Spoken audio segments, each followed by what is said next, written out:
You're lying back now, safe and quiet, and I'm here beside you, ready to unfold a story that has lived in shadows for centuries. Tonight we drift not into fantasy, but into history that feels almost like a dream. Imagine a lamp glowing on a wooden table, rain tapping gently at the shutters, and parchment maps stretched out before us. The words we're about to wander through carry the weight of kings and peasants alike, yet they will rest in your ears as softly as the rustle of linen sheets. And here's the twist, one that might surprise you so early in the night. The 100 Years' War, despite its grand title, did not last 100 years. It lasted far longer, 116 years. Isn't it odd how the memory of a century's worth of struggle gets rounded down, smoothed over, almost as if the storytellers themselves were too weary to speak the full measure of it? Stay with me, because in a moment you'll see why the small slip of numbers matters more than you'd expect, and why the war was never really one long story, but a collection of threads, each woven by human hands, each with the softness of everyday life at its edges. Let's breathe together for a moment, slow and steady. Picture yourself in a quiet French village in the early 1300s, before the first banners of war are raised. Children laugh in the muddy lanes. The smell of baking bread drifts out from clay ovens. Chickens cluck in courtyards and will dries on wooden racks. You wouldn't know that these gentle days would soon be swept up into centuries of conflict. The sound of a cart's wheel creaking is just another note in the background. Nothing yet like the rumble of armored horses. And still, just beyond the edges of awareness, decisions are being made in castles and courts that will change the rhythm of those lanes forever. What if I told you the origins of this long war were not, at first, battles at all, but questions of inheritance, like a family quarrel stretched to the scale of nations? You'll hear of kings who claimed thrones not their own, of queens whose marriages planted both peace and discord, of fields of wheat that mattered as much as crowns of gold. And, in a moment, you'll see how a simple legal question, who should inherit the throne of France, would set England and France on a path that no one could have imagined, not even those who first quarreled. But before we reach those castles and courts, I want you to stay here with me in the village. Feel the ruffled cloak over your shoulders. Smell the dampness of the evening.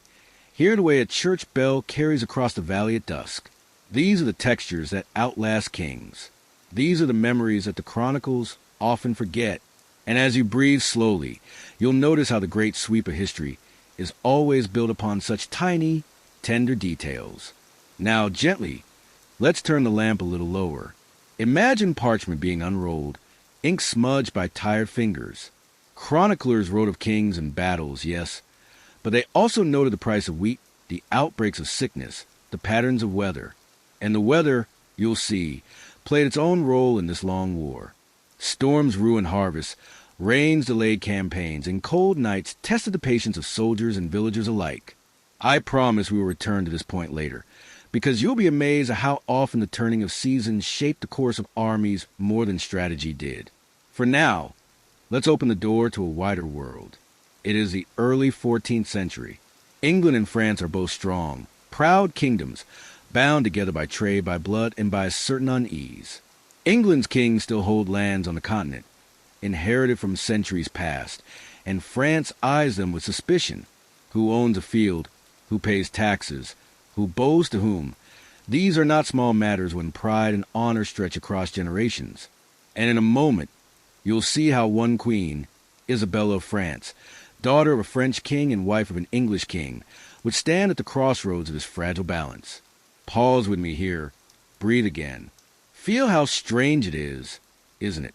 that something as soft and personal as a marriage bed could ripple outward into decades of war? But this is how history often works. Small doors opening onto wide, unexpected paths. I'll guide you through Isabella's story soon, and through her son's claim to the French throne. But hold on to this thought. The 100 Years' War was never only about soldiers and armor. It was also about mothers, fields, markets, ships carrying wool across the channel, and the quiet prayers of villagers who long for peace. Stay with me, because as the story stretches onward, you'll notice another twist, one hidden beneath the noise of war. While kings fought for crowns, the lives of ordinary people slowly transformed. Out of the hardship of war, new languages, new trade patterns, even new senses of identity began to emerge. France began to feel more like France, England more like England, shaped not only by swords but by shared struggle. And in a moment, I'll show you how a single battle, though bloody in the chronicles, became less important than the way shepherds and bakers adapted, survived, and passed on their resilience. Imagine, as you lie back,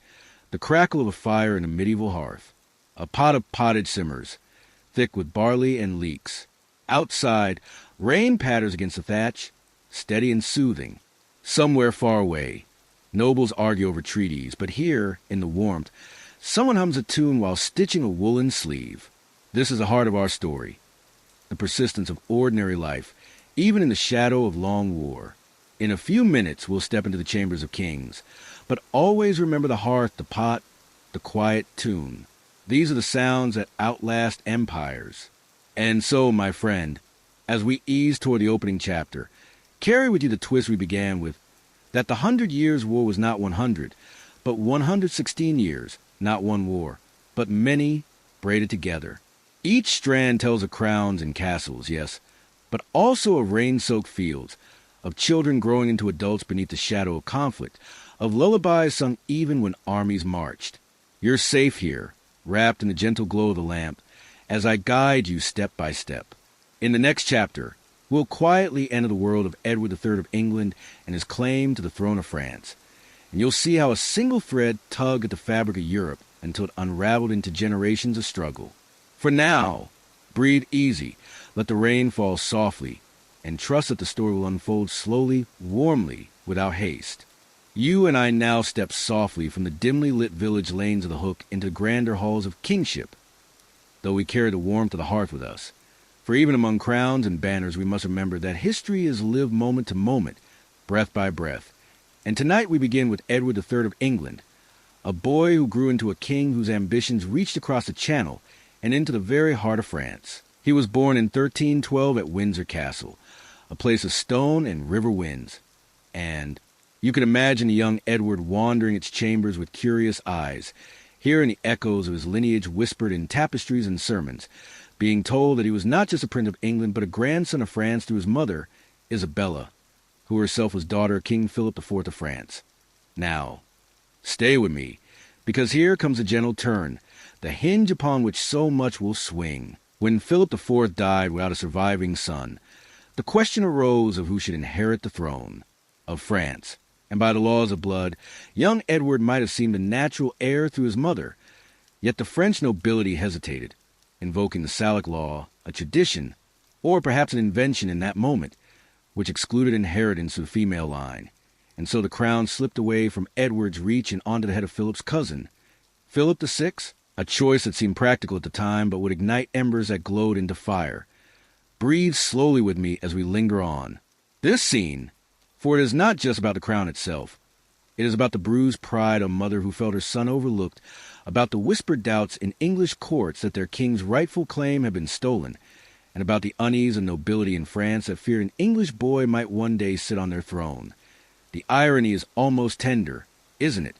that what began as a legal debate over inheritance, something as ordinary as a family will, stretched larger than life, would ripple outward into battles, sieges, treaties, and betrayals spanning more than a century. But before we rush to banners and trumpets, let us pause again in Windsor's halls and picture Edward as a young man, his hair curling beneath a crown too heavy for his youth, listening to his advisors speak of trade and of ships and of taxes, while in his heart grew a restless sense that he was meant not only to rule England but to press his claim across the water. Stay with me, because in a moment you will see how the Channel itself became less a barrier than a bridge, carrying wool, silver, and whispers of war, and how Edward, with his keen eyes and steady hand, began to shape alliances that would test the patience of both nations. Yet even in the grandeur of politics, there was still the texture of daily life. English wool merchants negotiating with Flemish weavers, French farmers tending vines along the Loire, monks copying manuscripts by candlelight, while outside the winds carried rumors of disputes that might one day disturb their cloisters. And here, in this delicate interweaving of ordinary and extraordinary, the war began not with clashing swords, but with letters and seals, with envoys bowing in cold chambers, with parchment unrolled before weary eyes, and still, beneath it all, the quiet persistence of life. Bread baked, children born, Seasons turning. In a moment, you'll see how Edward, pressed by his mother Isabella and by his own ambitions, would formally declare himself King of France, a bold act that was as much performance as conviction, and how that declaration startled Europe not because of its suddenness, but because it echoed an unease already present in countless households and villages, that the peace between England and France was too fragile to last, that beneath the cloth of shared trade lay seams already straining. Now breathe again slowly, as we imagine the night Edward signed his claim, quills scratching under lamplight, the silence of a chamber, broken only by the shuffle of attendants, and understand that in that moment history shifted quietly, like a tide turning in the dark, unseen until dawn revealed its reach.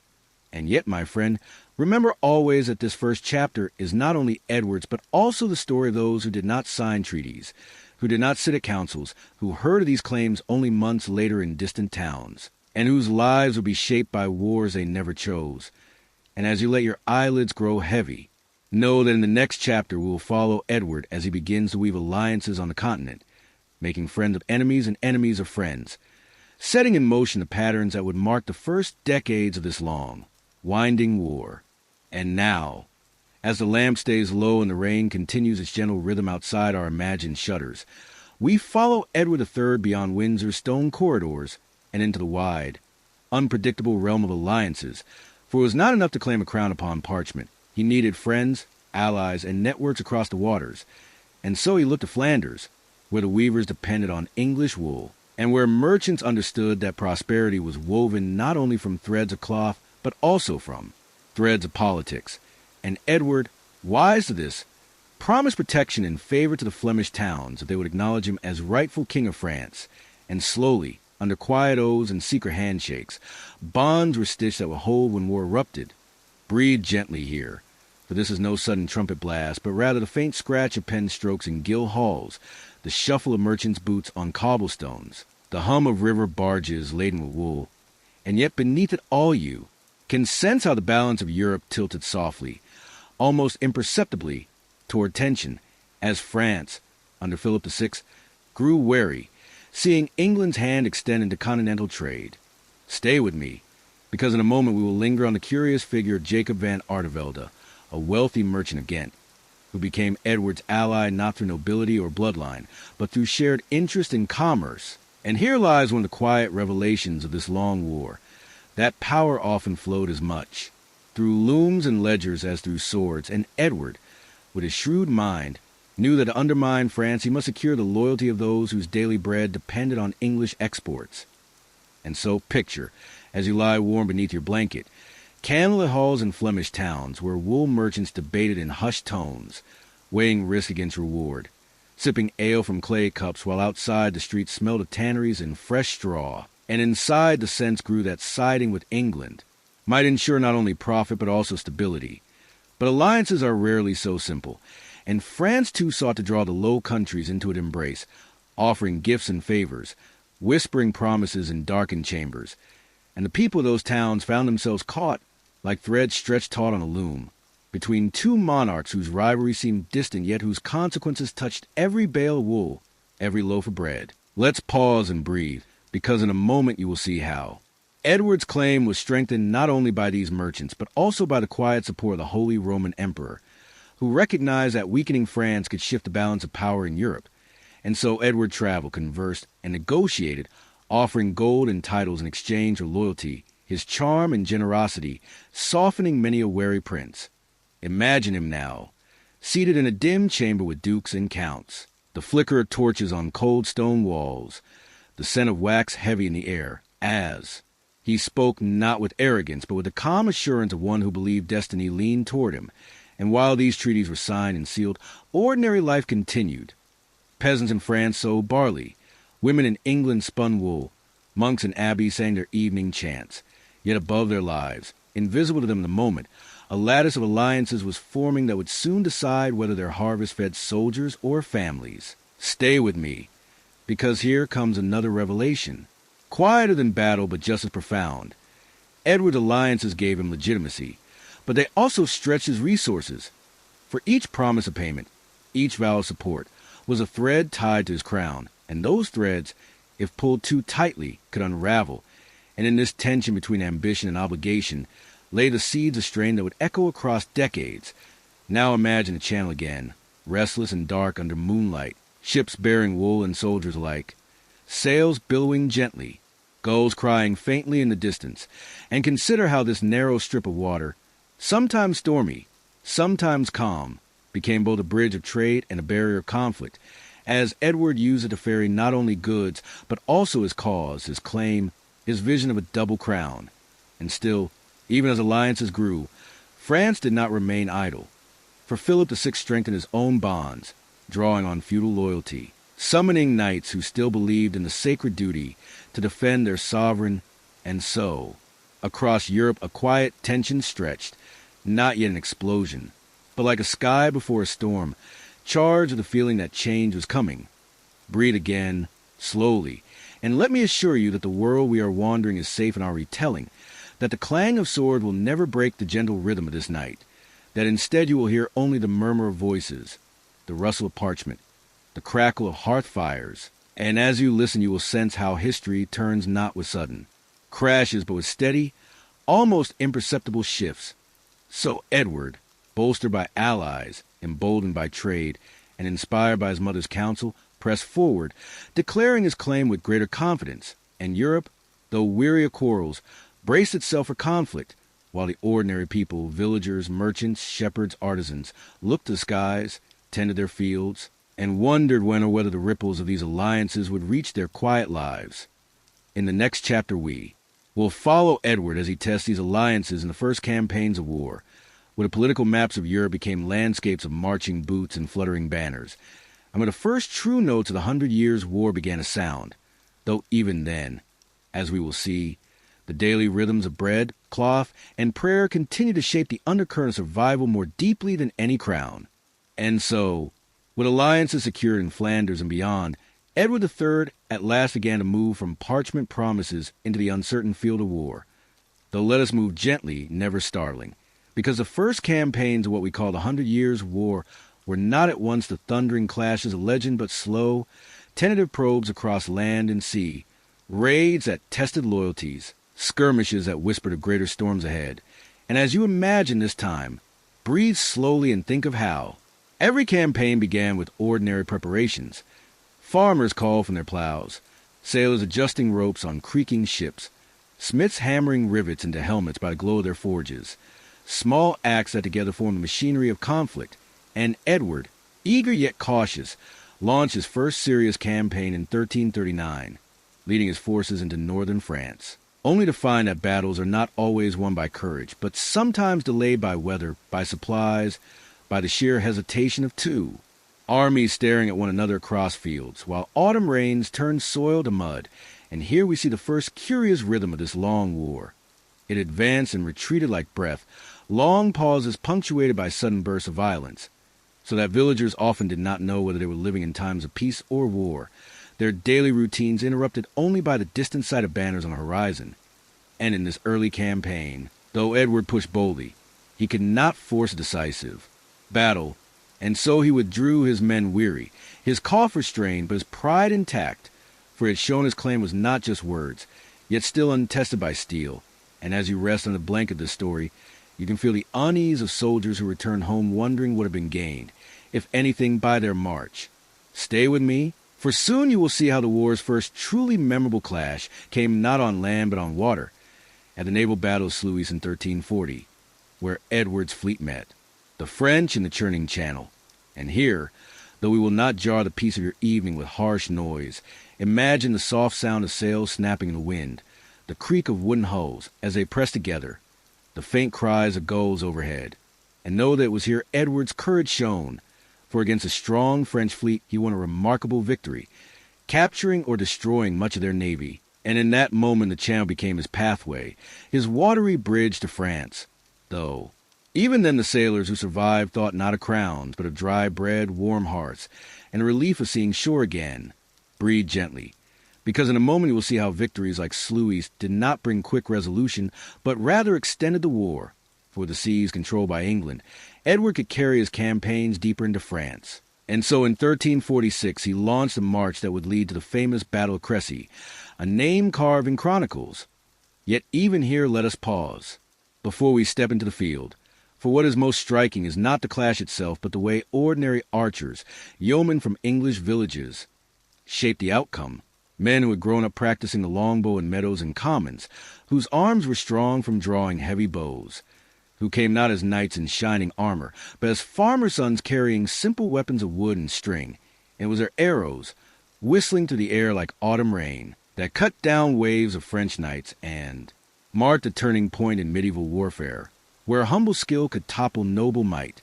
Stay with me, for this is one of those soft revelations you promise yourself to hear tonight,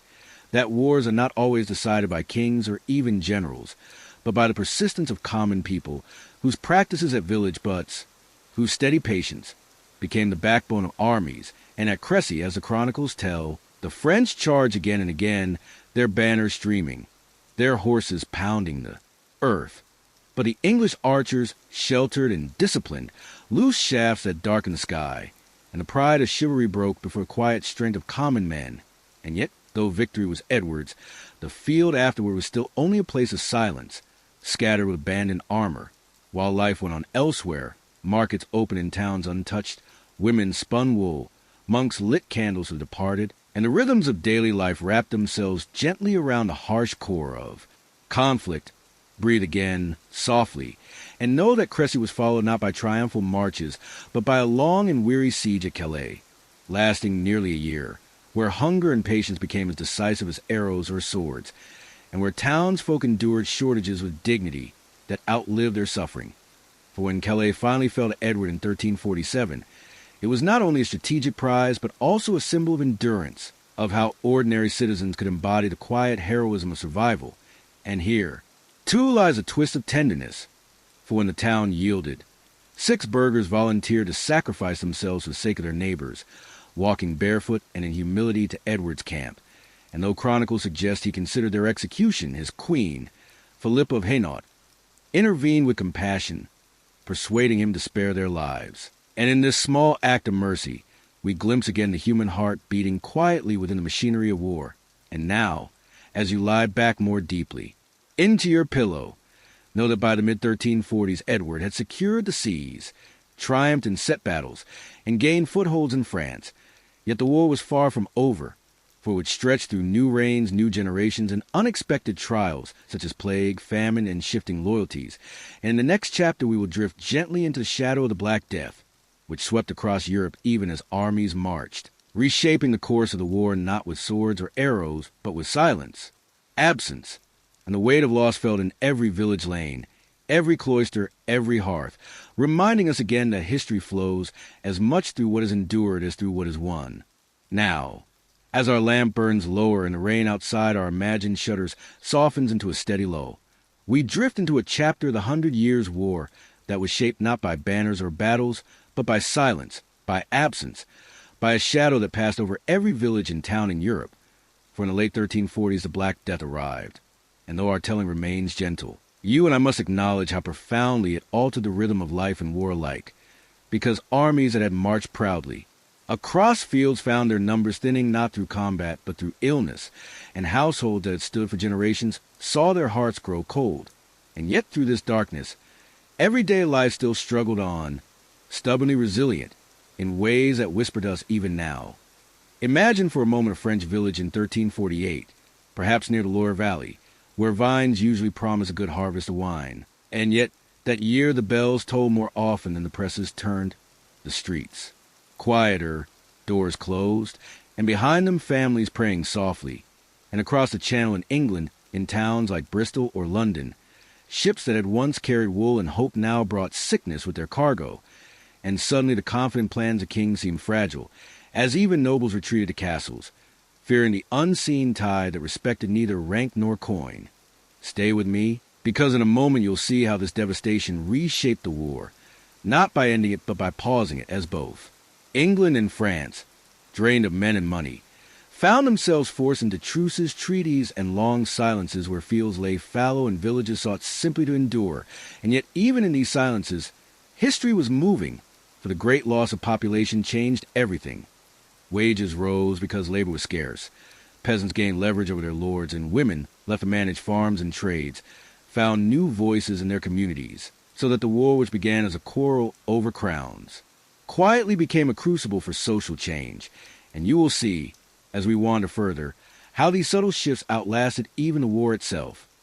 Breathe gently, and picture a monastery in Burgundy, its cloisters echoing with fewer voices, yet still at dawn monks lighting candles, chanting softly, their prayers carrying into empty air. And in England, picture shepherds tending smaller flocks, their hands rough but their wages a little higher, their children perhaps with fuller bowls than before. A paradox of sorrow and opportunity woven together in the fabric of survival.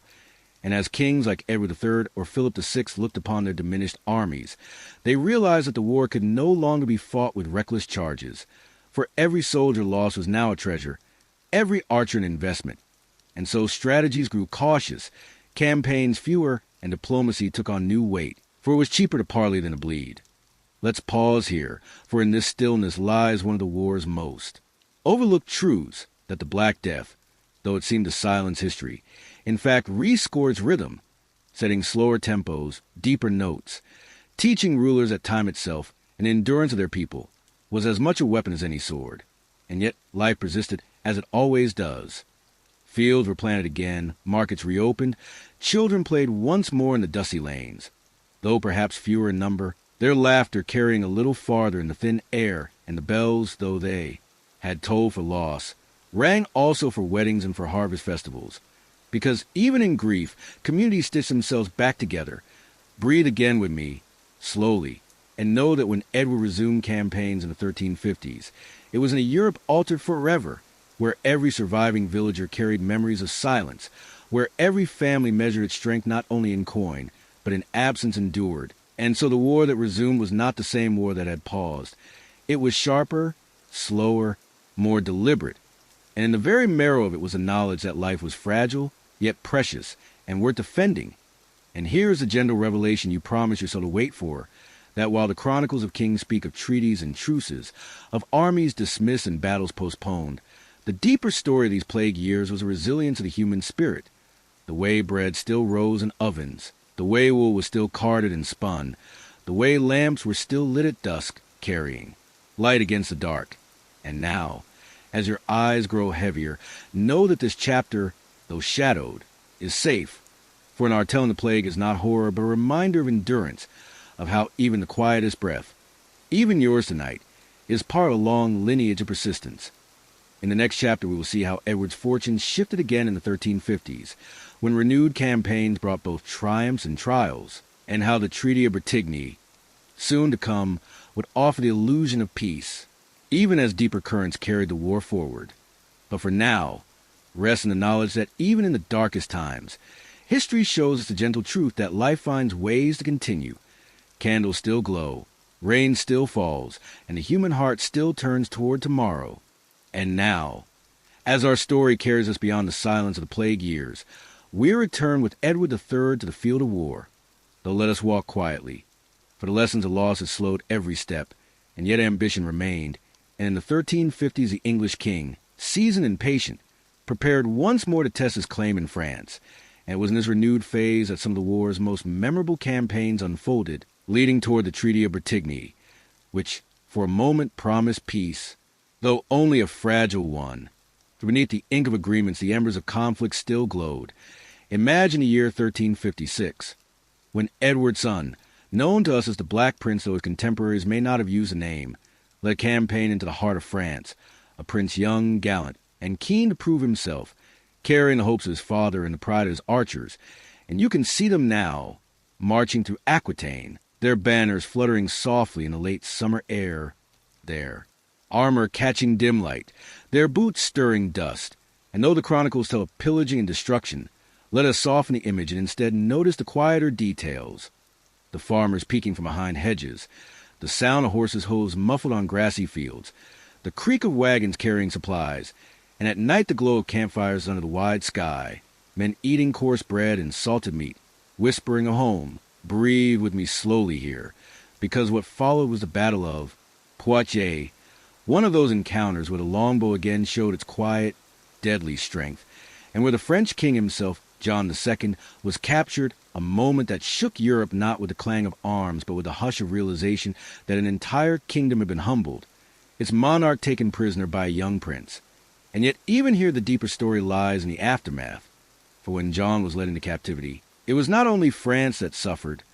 but the ordinary rhythm of its people, who now faced new taxes, new uncertainties, and yet still plowed, planted, and prayed. Stay with me, because in a moment you will see how this capture forced negotiations, long talks in candlelit halls where treaties were drafted, promises exchanged, hostages taken, and the Treaty of Attigny, signed in 1360, seemed to mark a turning point, granting Edward vast territories in France in return for renouncing, at least formally, his claim to the French crown. And those such renunciations were words on parchment, spoken more to soothe the moment than end the quarrel. Still for a while there was a sense of pause, of respite, of air let out of the taut fabric of war. Imagine the treaty being signed, the smell of ink sharp, the parchment stretched taut under steady hands, the silence broken only by the scratching of quills, and outside, perhaps, rain pattering against windows, as if the heavens themselves approved of a pause and strife. And yet, as you and I know, treaties in this story are less endings and commas, pauses between clauses, for neither side was truly content. Edward cherishes new lands, yet still his pride whispered of crowns, while the French, though weary, dreamed of recovering what had been lost. And so, even in peace, tension lingered like mist over a morning field. Breathe again, and let us dwell a little on the human side of these years, for with the treaty came exchanges of prisoners, families reunited after long separations, fathers returning too, villages, children who had grown taller in their absence, wives who had managed farms and shops with quiet courage. And those moments of reunion, though rarely noted in chronicles, matter more than any lines drawn on maps. In England, too, the fruits of victory were felt in bustling markets, merchants trading wool and wine, gold flowing from France to pay ransom, and yet with prosperity came new strains. For higher expectations meant greater taxes, and peasants, emboldened by years of labor, scarcity since the plague, began to murmur their rights, their worth, their place in the order of things. And here we see again how war and plague together reshape society as much as borders, so that the Treaty of Attigny, while written as a matter of crowns, was lived as a matter of bread and wages. Stay with me, because in a moment you will see how even the captured king, John II of France, though treated with courtesy in his captivity in England, remained a symbol of his country's humiliation, and when he died still a prisoner in 1364, his absence marked another turning of the tide, leaving France to rally under new leadership. And so the peace that had seemed to promise stability slowly unraveled, as all temporary stitches do when a cloth is strained. And in these years between war and peace, think again of the villages, where vines were pruned in spring, where wool was spun in cottages, where prayers rose each evening for peace to last, and yet always with the quiet knowledge that kings seldom kept still, that ambition is a tide not easily held back. Breathe slowly, and let the lessons settle softly. That history's great treaties often mean less to the common folk than whether the harvest comes in full, whether markets are fair, whether children are fed. And while Edward's triumphs made him celebrated in chronicles, the greater triumph was the endurance of ordinary lives in the valleys and towns, where people stitched back together what wars had torn. And so, my friend, this chapter closes not with trumpets, but with the quiet image of a candle guttering low in a drafty chamber, where the Treaty of Attigny lies signed and sealed, while outside the rain falls gently on the roofs of Paris and London alike, and farmers in distant villages sleep with dreams of simple peace, unaware that this treaty, like so many in 100 Years' War, was only a pause, a sigh, before the story resumed. In our next chapter, we will move softly into the reign of Charles V of France, a ruler who would prove cautious, clever, and determined to undo Edward's gains. And there we will see how the war, thought by some to be settled, began again with new strategies, new patience, and always the same enduring hum of life beneath it all. And so, as the candlelight flickers lower and the sound of rain fades into the soft hum of night, we move gently into the reign of Charles V of France,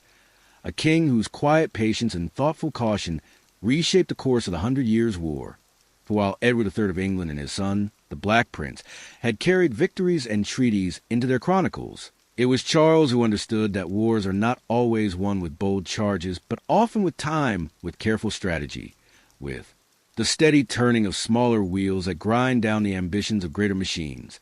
And from the moment he took the crown in 1364, he revealed himself as something new, a ruler less enamored of chivalric glory and more attuned to the fragile endurance of his kingdom.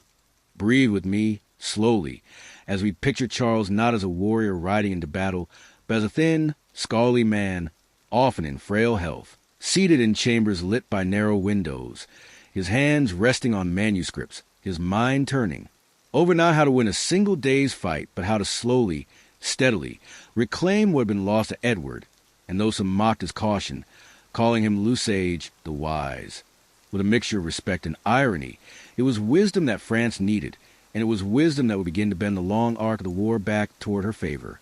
Stay with me, because in a moment you'll see how Charles V's greatest decision was to empower his commanders, most notably Bertrand du Guesclin, a Breton knight of humble origins whose strength lay not in shining armor or noble lineage, but in persistence, in cleverness, in the ability to harass, retreat, and return again, and under du Guesclin's leadership, the French army stopped seeking glorious clashes like Crécy or Poitiers, and instead wove a slower fabric of recovery, ambushing supply lines, reclaiming castles one by one, and avoiding the kind of set battles where English archers could rain death from a distance. And though such tactics lacked the drama of tournaments, they carried the steady weight of success, brick by brick, village by village, until much of Edward's hard-won territory slipped quietly back into French hands. Imagine, as you rest, these campaigns not as roaring assaults, but as shadows moving through forests, as sudden strikes on lonely garrisons,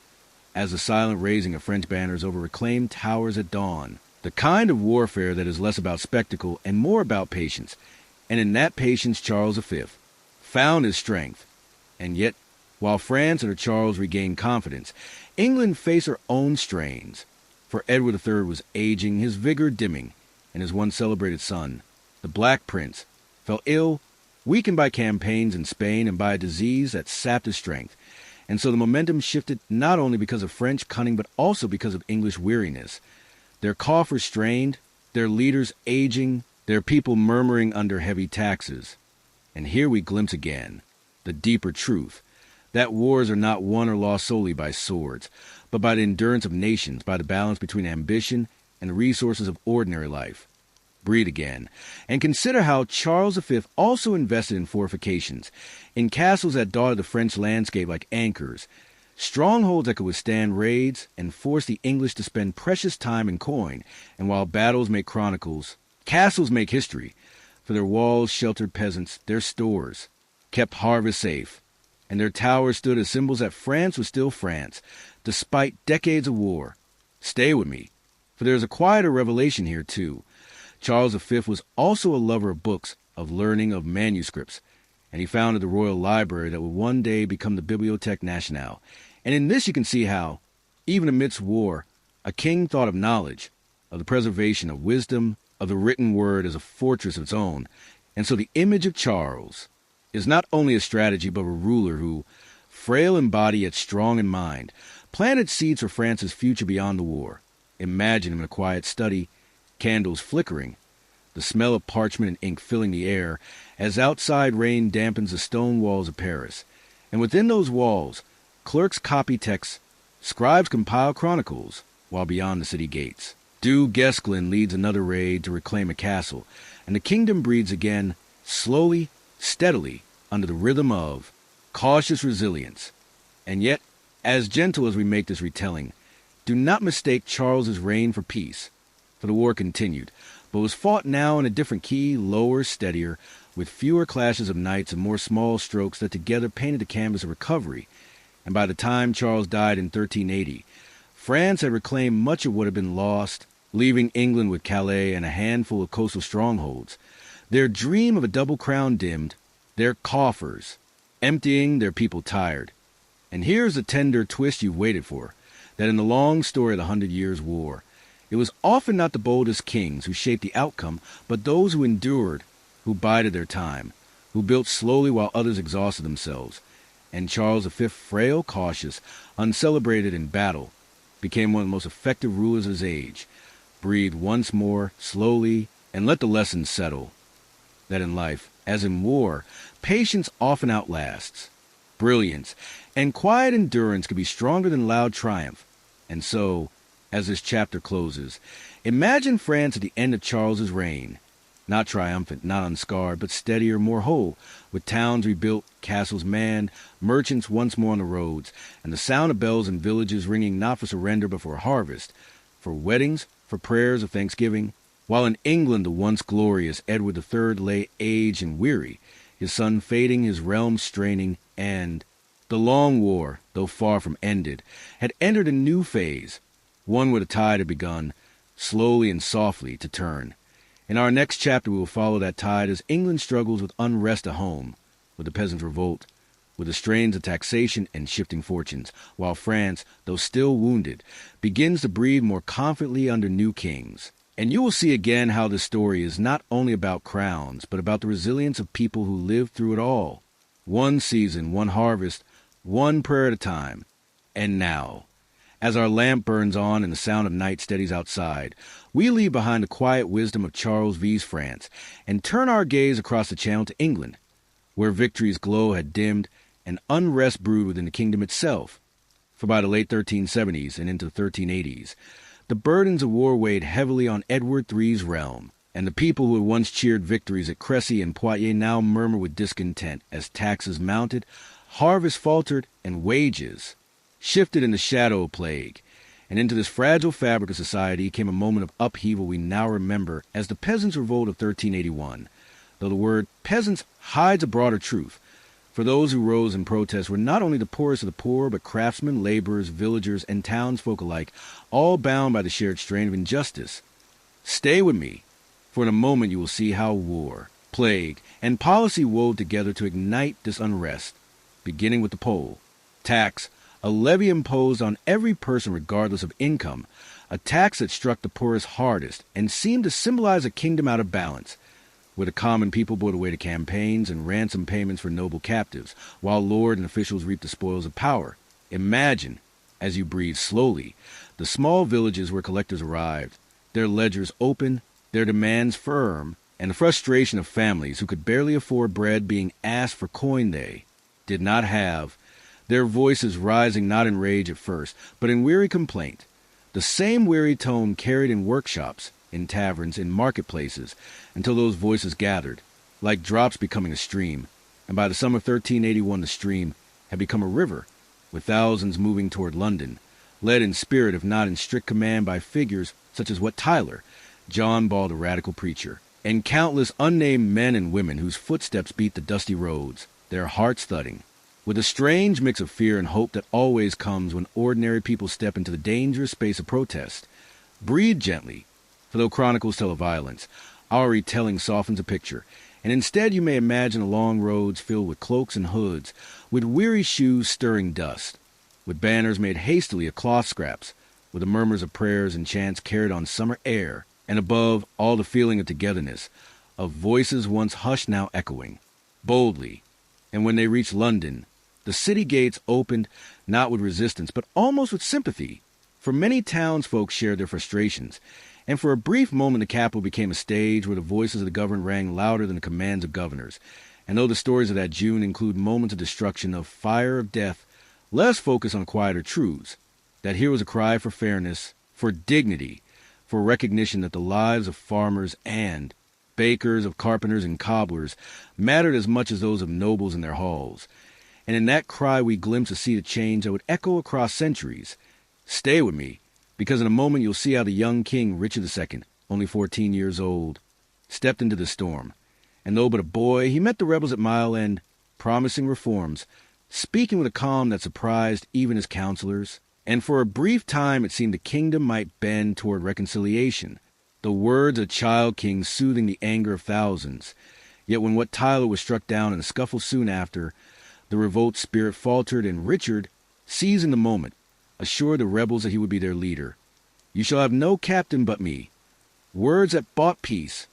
though the promises were later broken and the revolt suppressed. But even in suppression, the memory of those days lingered like an ember in the ashes, a reminder that common voices could rise together and be heard,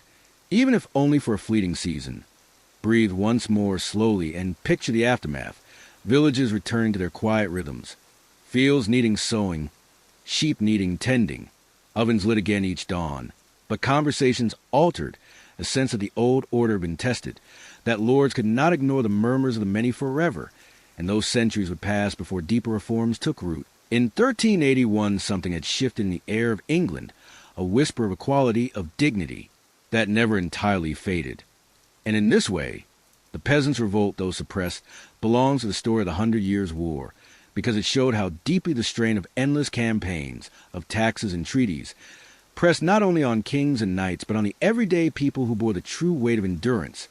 And their cry, even if silenced, was woven into the war's long tapestry. Imagine now,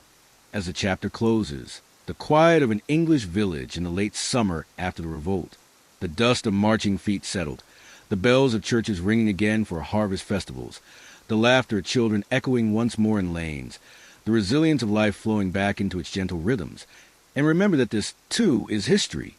The persistence of daily life after storms have passed, the courage of ordinary people to keep planting, baking, spinning, praying, and hoping. And so, my friend, as your eyelids grow heavier, let us leave this chapter with the image of villagers, gathered at dusk around a hearth, speaking softly of what had happened, of kings and promises, of courage and disappointment, yet still breaking bread together, still carrying hope into tomorrow, for that is a true legacy of the revolt, not only the records of chroniclers, but the quiet assurance that the voices of the many can rise and still echo, even across centuries.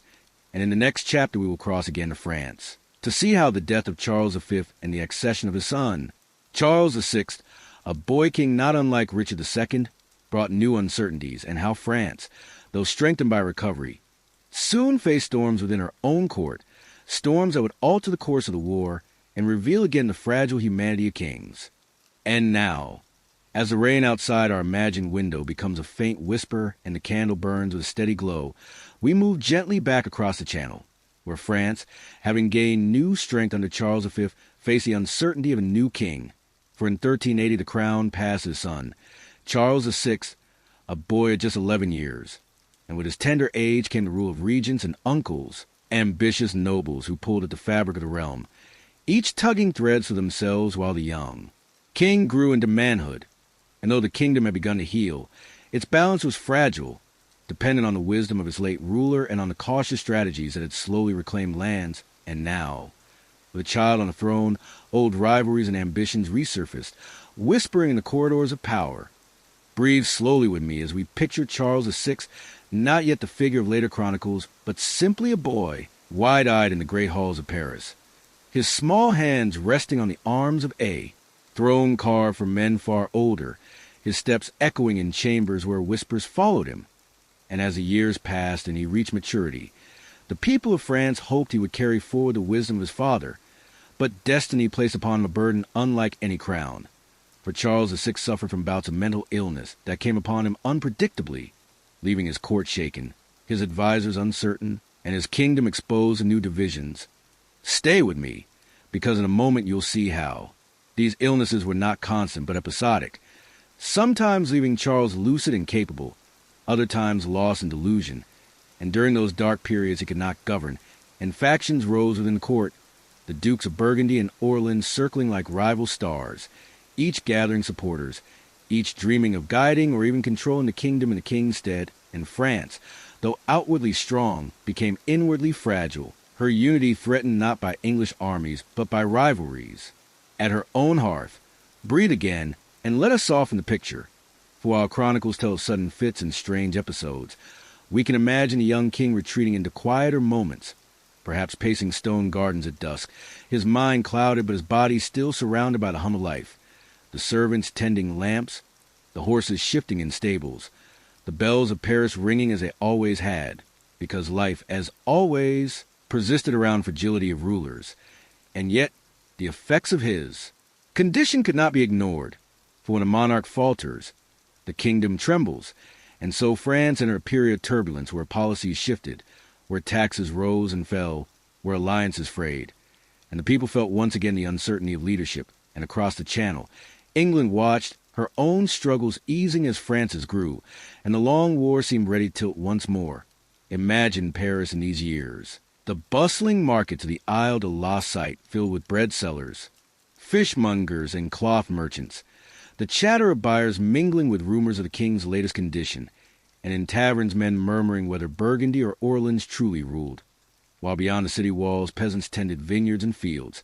caring less for which duke whispered in council than for whether the harvest would fill their tables. And here again we glimpse the deeper truth that while crowns falter, daily life steadies itself, carrying kingdoms forward through ordinary endurance. Stay with me, because another gentle twist unfolds in these years. England, though weakened by internal strain and still reeling from revolt, found in France's fragility and opportunity. And so skirmishes and raids resumed, smaller campaigns testing France's defenses,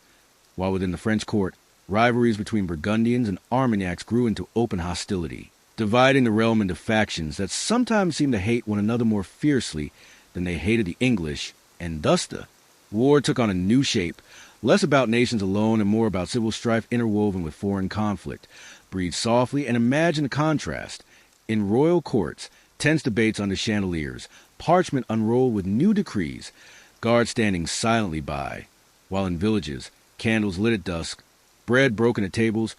prayers whispered that the quarrels of lords might pass them by. And though the king's illness grieved many, he was still loved by his people, called Charles the Beloved in his lucid years. For he could be kind, generous, and thoughtful, but when madness struck, when he failed to recognize even his queen or children, sorrow spread like a shadow, and nobles pressed their advantage, deepening France's fractures.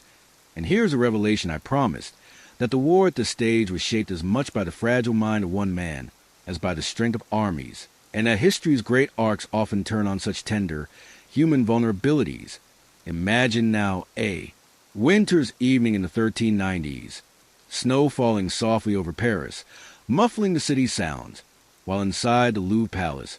fires crackle, courtiers speak in hushed tones, and the king, perhaps lucid, perhaps wandering in delusion, sits under heavy robes, his crown glinting faintly in the firelight, and outside, the people move through their lives, fetching water, carrying wood, whispering of the weather, not knowing how deeply their fates are tied to the fragile balance of their monarch's mind. Breathe once more, slowly, and let the image rest with you, because this chapter is not about battles, but about fragility, resilience, and a quiet truth that kingdoms, like people, sometimes falter inwardly more than they are shaken from without. And so, as this chapter closes, we leave France in the reign of Charles VI, divided within, vulnerable to her enemies, yet still enduring to the rhythms of her people, whose hands sowed seed, whose voices sang at vespers, whose lives kept the heart of the land beating even as crowns wavered. And in the next chapter we will return to England, to see how our own succession, from Richard II to Henry IV, brought new changes, and how the long war wove itself again to the threads of shifting dynasties, reminding us always that beneath the crowns and chronicles, life itself flowed steady as a river. And now, as the candle burns steadily and the hush of the night gathers close around us, we turn our gaze once more to England, where the late 14th century brought a dynastic shift as significant as any battle, a change that shaped not only the course of the 100 Years' War, but also the hearts of the people who lived through it. For the reign of Richard II, the boy king who had faced the peasants' revolt with calm words at Mile End, had ripened into a troubled and ultimately tragic rule marked by beauty and brilliance, but also by pride, extravagance, and suspicion. And by the year 1399, his crown slipped from his grasp into the hands of his cousin, Henry of Bolingbroke, who became Henry IV, and in that moment the Plantagenet line that had carried Edward III's glory fractured into rival houses whose quarrels would echo into what we later call the Wars of the Roses. But in this chapter, let us move slowly through Richard's reign and fall, not with the clang of politics, alone but with the texture of everyday life that surrounded these changes. Breathe gently, and imagine Richard in his youth, a slender boy who loved pageantry and poetry, who filled his court with color, music, and ceremony, who dreamed perhaps of a kingship not only of power but of art, and yet whose vision often felt alien to the barons and lords of his realm, men who wanted a king of war, a king of parliament, a king who shared their burdens rather than one who sought to elevate kingship, almost a divinity. And so tensions grew, quiet at first, then louder, until Richard's favorites were despised, his policies questioned, his taxes resisted, and beneath the surface, dissatisfaction brewed like a storm cloud. Stay with me, because in a moment you'll see how the shadow of the 100 Years' War pressed upon Richard as well. For though he inherited the legacy of Edward and the Black Prince, he lacked their martial vigor, and his reign was marked less by great victories abroad and more by uneasy truces, the most notable being his marriage to Isabella of Valois, daughter of Charles VI of France, a union meant to cement peace between the two realms, though Isabella was only a child at the time, and the treaty that arranged her marriage was resented by many in England, who saw it as weakness, as appeasement, even though for weary villagers it meant fewer raids, fewer taxes, fewer levies, and so once again we see the contrast between noble ambition and common relief. For the people welcome peace while lords hunger for war. Breathe again, and picture Richard's England not only in its politics but in its streets. London bustling with merchants in Cheapside, their stalls filled with cloth and spices, the smell of fishmongers at Billingsgate, the hum of taverns near the river, while in the countryside farmers bent to their plows, shepherds tended flocks on green hills, and monks at Westminster Abbey copied manuscripts by candlelight, all carrying on with their lives, while rumors of the king's extravagance and his barons' discontent traveled along the same roads as grain carts and wool bales. And now comes a gentle but inevitable twist, for in 1399 Richard left England to campaign in Ireland, leaving his cousin Henry of Bolingbroke, exiled but ambitious, with the opportunity to return, and Henry landed in Yorkshire with a small force, gathering support as he moved south, not in the manner of a conqueror, but in the guise of a restorer, promising to reclaim lands unjustly seized by Richard, to restore fairness, to govern with balance. And as he moved, men joined him, until his cause swelled beyond expectation. And when Richard returned from Ireland, he found his support evaporating like mist under morning sun, and he surrendered without great battle,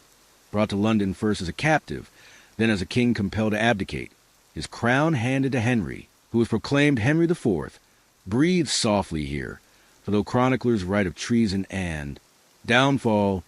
we may think instead of the quiet shock of a kingdom where one king was replaced by another almost without bloodshed, where the crown itself seemed less solid than the enduring rhythms of life. For while nobles debated legitimacy, peasants still sowed their wheat, merchants still haggled over wool, and children still played in lanes, the hum of life unbroken even as the name of their sovereign changed. But Richard's story did not end with abdication, for he was taken north, held in Pontefract Castle, where he died in 1400, likely by neglect or design, his life closing in lonely silence. And though his body was returned to London for burial, his memory lingered in poems and whispers, in the uneasy conscience of a realm that had seen its anointed king set aside. Stay with me, because in a moment you'll see how Henry IV, though victorious, found kingship a burden heavier than he had dreamed. For usurpation brings its own shadows, and his reign was marked by rebellions, conspiracies, and the strain of legitimacy questioned. And though he claimed the crown to strengthen England, his rule revealed the fractures within the Plantagenet line, fractures that would shape not only England's future, but also the war with France.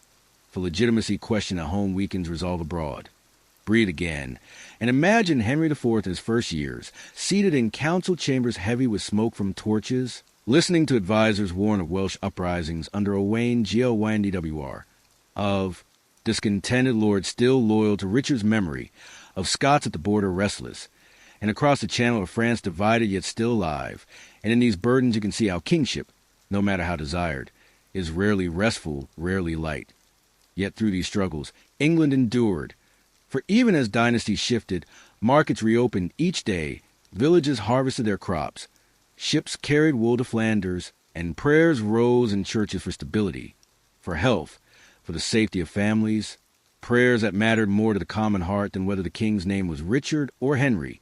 And here lies the revelation of this chapter. That dynastic change, though momentous in chronicles, is lived most often in quiet adaptation, in the resilience of ordinary people who adjust, endure, and continue. And so the fall of Richard and the rise of Henry was both a great event and, for many, simply another season to be survived, another set of taxes to be paid, another name to be spoken in. Prayers, and beneath it all the long war where France waited, paused, simmering, ready to rise again. And so, as we close this chapter together, Imagine England at the turn of the century, its fields green in spring, its cities busy with trade, its throne newly occupied by Henry IV, its memory haunted by Richard's decline, and its future uncertain.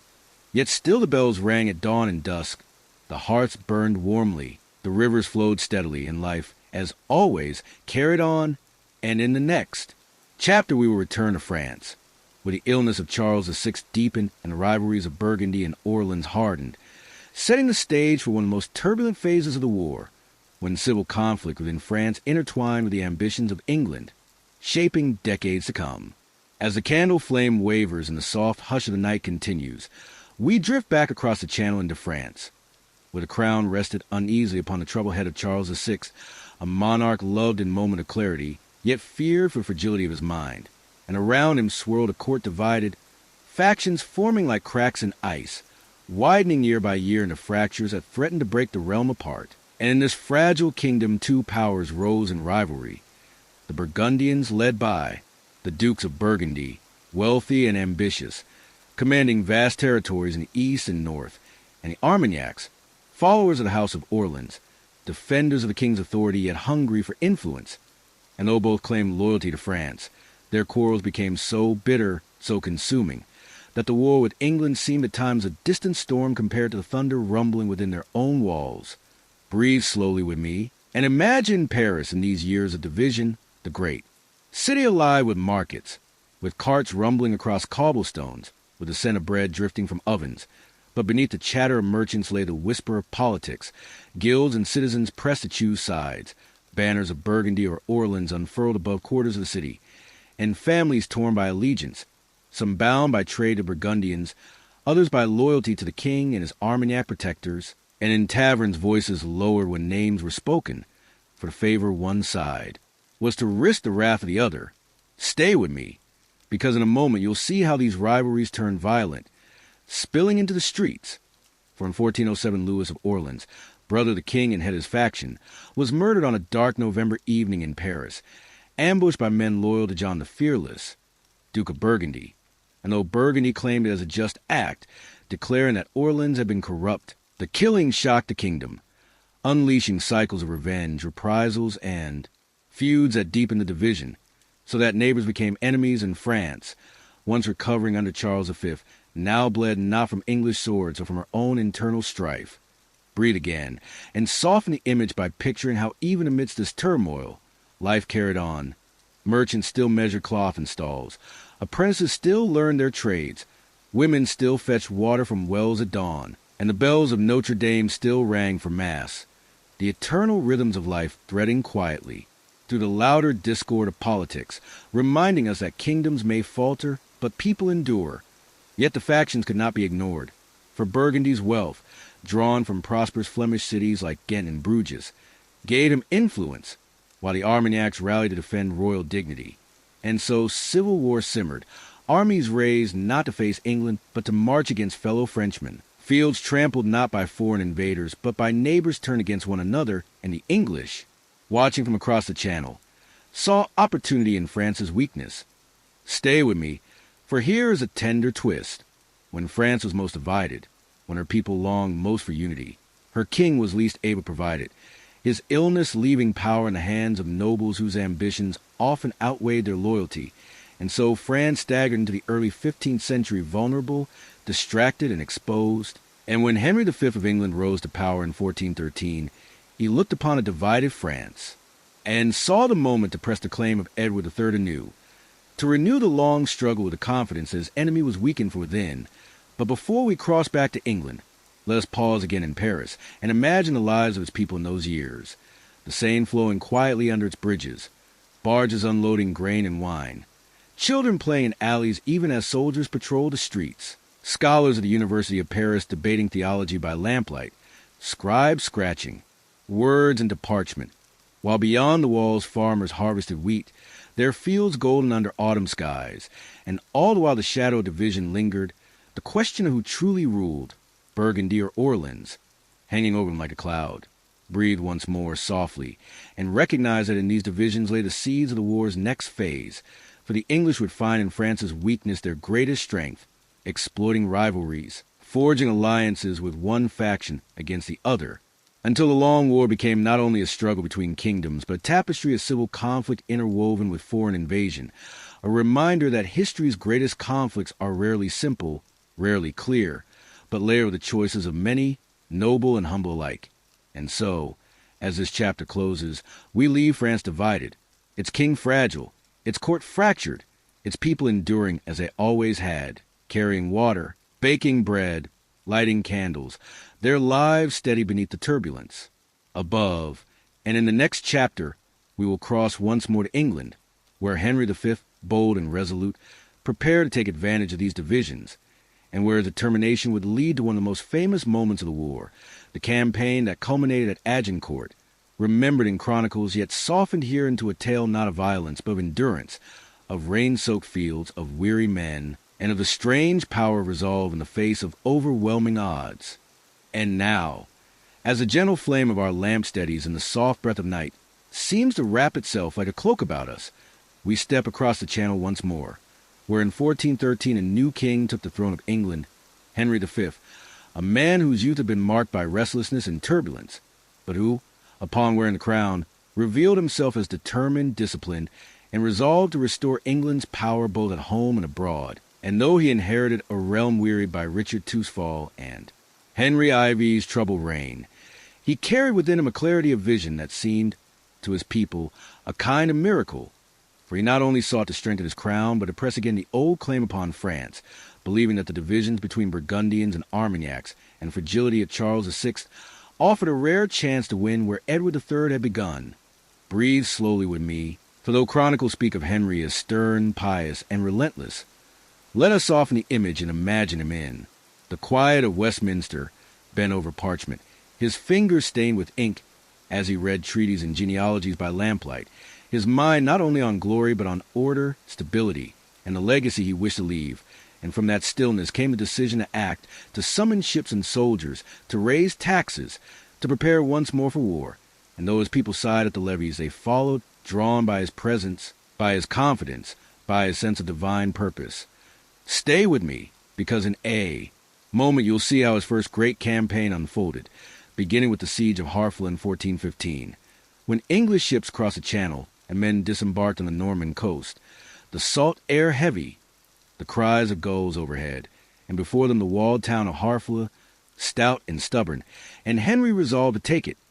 not with haste but with patience, surrounding it, cutting off supplies, waiting as sickness spread through both besiegers and besieged, and though the walls held for weeks, at last hunger and exhaustion brought surrender, and Henry entered the town not with cruelty but with order,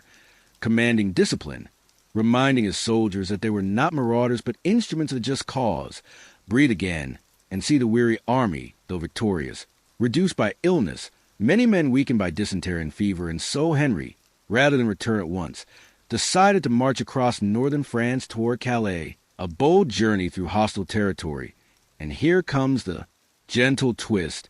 for it was not only the clash of arms, but the endurance of the march that tested the English. Days of rain turning roads to mud, boots sodden, cloaks heavy, bellies empty, and yet they pressed on, singing softly Keep Courage, their king riding among them, steady, encouraging, a presence as constant as the steady rhythm of hoofbeats on wet earth.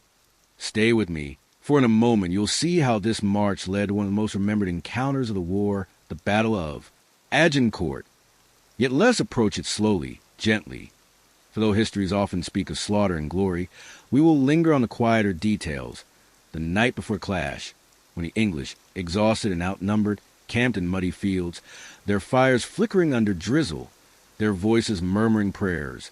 their thoughts turned to distant homes, to wives, to children, to the comfort of hearts far away. And in that stillness Henry himself walked among them, speaking softly, sharing their hardships, reminding them of unity, of faith, of the honor of standing together. And in that communion there was strength, a strength deeper than numbers or weapons. And then came the morning, October 25th, the feast of St. Crispin, and the French army, vast and glittering, assembled upon the field, knights in armor, banners unfurled, horses restless, their confidence rooted in sheer size, while the English, weary and hungry, arrayed themselves in narrow lines, their longbowmen planting, sharpened stakes in mud, their archers stringing bows, their breaths visible in the chill air. And here lies a revelation, that when the clash came, it was not the mightiest knights, but the mud itself, the narrow field, the rain, and the steady flight of arrows that decided the day. For the French cavalry, charging heavy upon sodden ground, found themselves mired, pressed together, unable to break through, while English arrows fell like steady rain, unrelenting, unhurried, cutting down, pride as surely as they cut down men. And though the chronicles tell of slaughter, we may instead imagine the muffled sounds, the thud of hooves in mud, the twang of bowstrings, the cries carried away by wind, and above it all the steady determination of men who fought not for glory but for survival. Breathe softly, and know that by day's end, against all expectation, Henry's small, weary force had triumphed. The French nobility devastated, their pride humbled, while the English stood astonished at what endurance and resolve had accomplished. And yet for the common soldiers, the memory was not of victory alone, but of cold, of hunger, of the endless march, of prayers answered in ways they could scarcely believe. And when Henry returned to England, his triumph was celebrated, his crown secure, his people inspired. And yet beneath the jubilation lay the same truths, that fields needed plowing, markets needed tending, and the war, though brightened by Agincourt, was far from finished. And here, my friend, lies a tender lesson, that history's most famous battles are not only about numbers and arms, but about the resilience of the weary, the quiet courage of the ordinary, the way hardship endured together becomes strength. And so, as this chapter closes, imagine a field of Agincourt not in its violence, but in its stillness after, the mist settling over churned mud, the banners drooping in the damp air, the archers gathering their arrows with tired hands, the king giving thanks. Quietly, the rain washing away the traces of struggle, leaving only the memory of endurance. And in the next chapter we will follow Henry further, into his later campaigns, into treaties and triumphs, and into a strange turn of fate that saw him come close to uniting the crowns of England and France, before destiny, as ever, reminded even the strongest kings of their mortality. And now, as the night deepens and the air outside our imagined window grows still, let us follow Henry V beyond the muddy fields of Agincourt, for though that victory secured his place in chronicles and in the hearts of his people, it was not an ending but a beginning, the prelude to further campaigns that pressed deeper into France, campaigns that carried with them not only ambition, but also the heavy burden of maintaining armies far from home. And yet Henry, resolute and unwavering, returned, again in the years after 1415, determined to make good on his claim and to seize what he believed was his by right. And in 1417 he launched a new campaign into Normandy, this time not a raid or a march, but a deliberate conquest, a slow, steady tightening of England's grip upon French soil. Breathe with me, and picture the countryside of Normandy as English forces advanced, fields of wheat bending under summer winds, villages shuttering their doors as soldiers approached, the rumble of carts, carrying supplies, the flicker of torches at night as camps stretched across meadows, and all the while Henry pressing forward with discipline, commanded his men to avoid wanton destruction, to fight with order, for he believed himself not a marauder but a rightful heir, and this conviction gave his armies a strange sense of purpose, one that fueled their endurance even through hunger and rain. Stay with me, because in a moment you'll see how Henry's greatest prize in these years was the city of Rouen, the heart of Normandy, rich and fortified, a place whose capture would mark the true turning of fortune. And so in 1418 he encircled it, laying siege for many long months, the people within enduring hunger so severe that they expelled the poor from the gates, hoping to conserve food. And yet Henry, steadfast, refused to allow those expelled to pass freely, and they languished between walls and camps, caught in the cruel middle of war, a sight that troubled even hardened soldiers. And yet the king held firm, his resolve unbroken, and after nearly half a year Rouen surrendered in January 1419, and with it Normandy bent to England's rule, though the victory was marked not by fanfare, but by weary silence,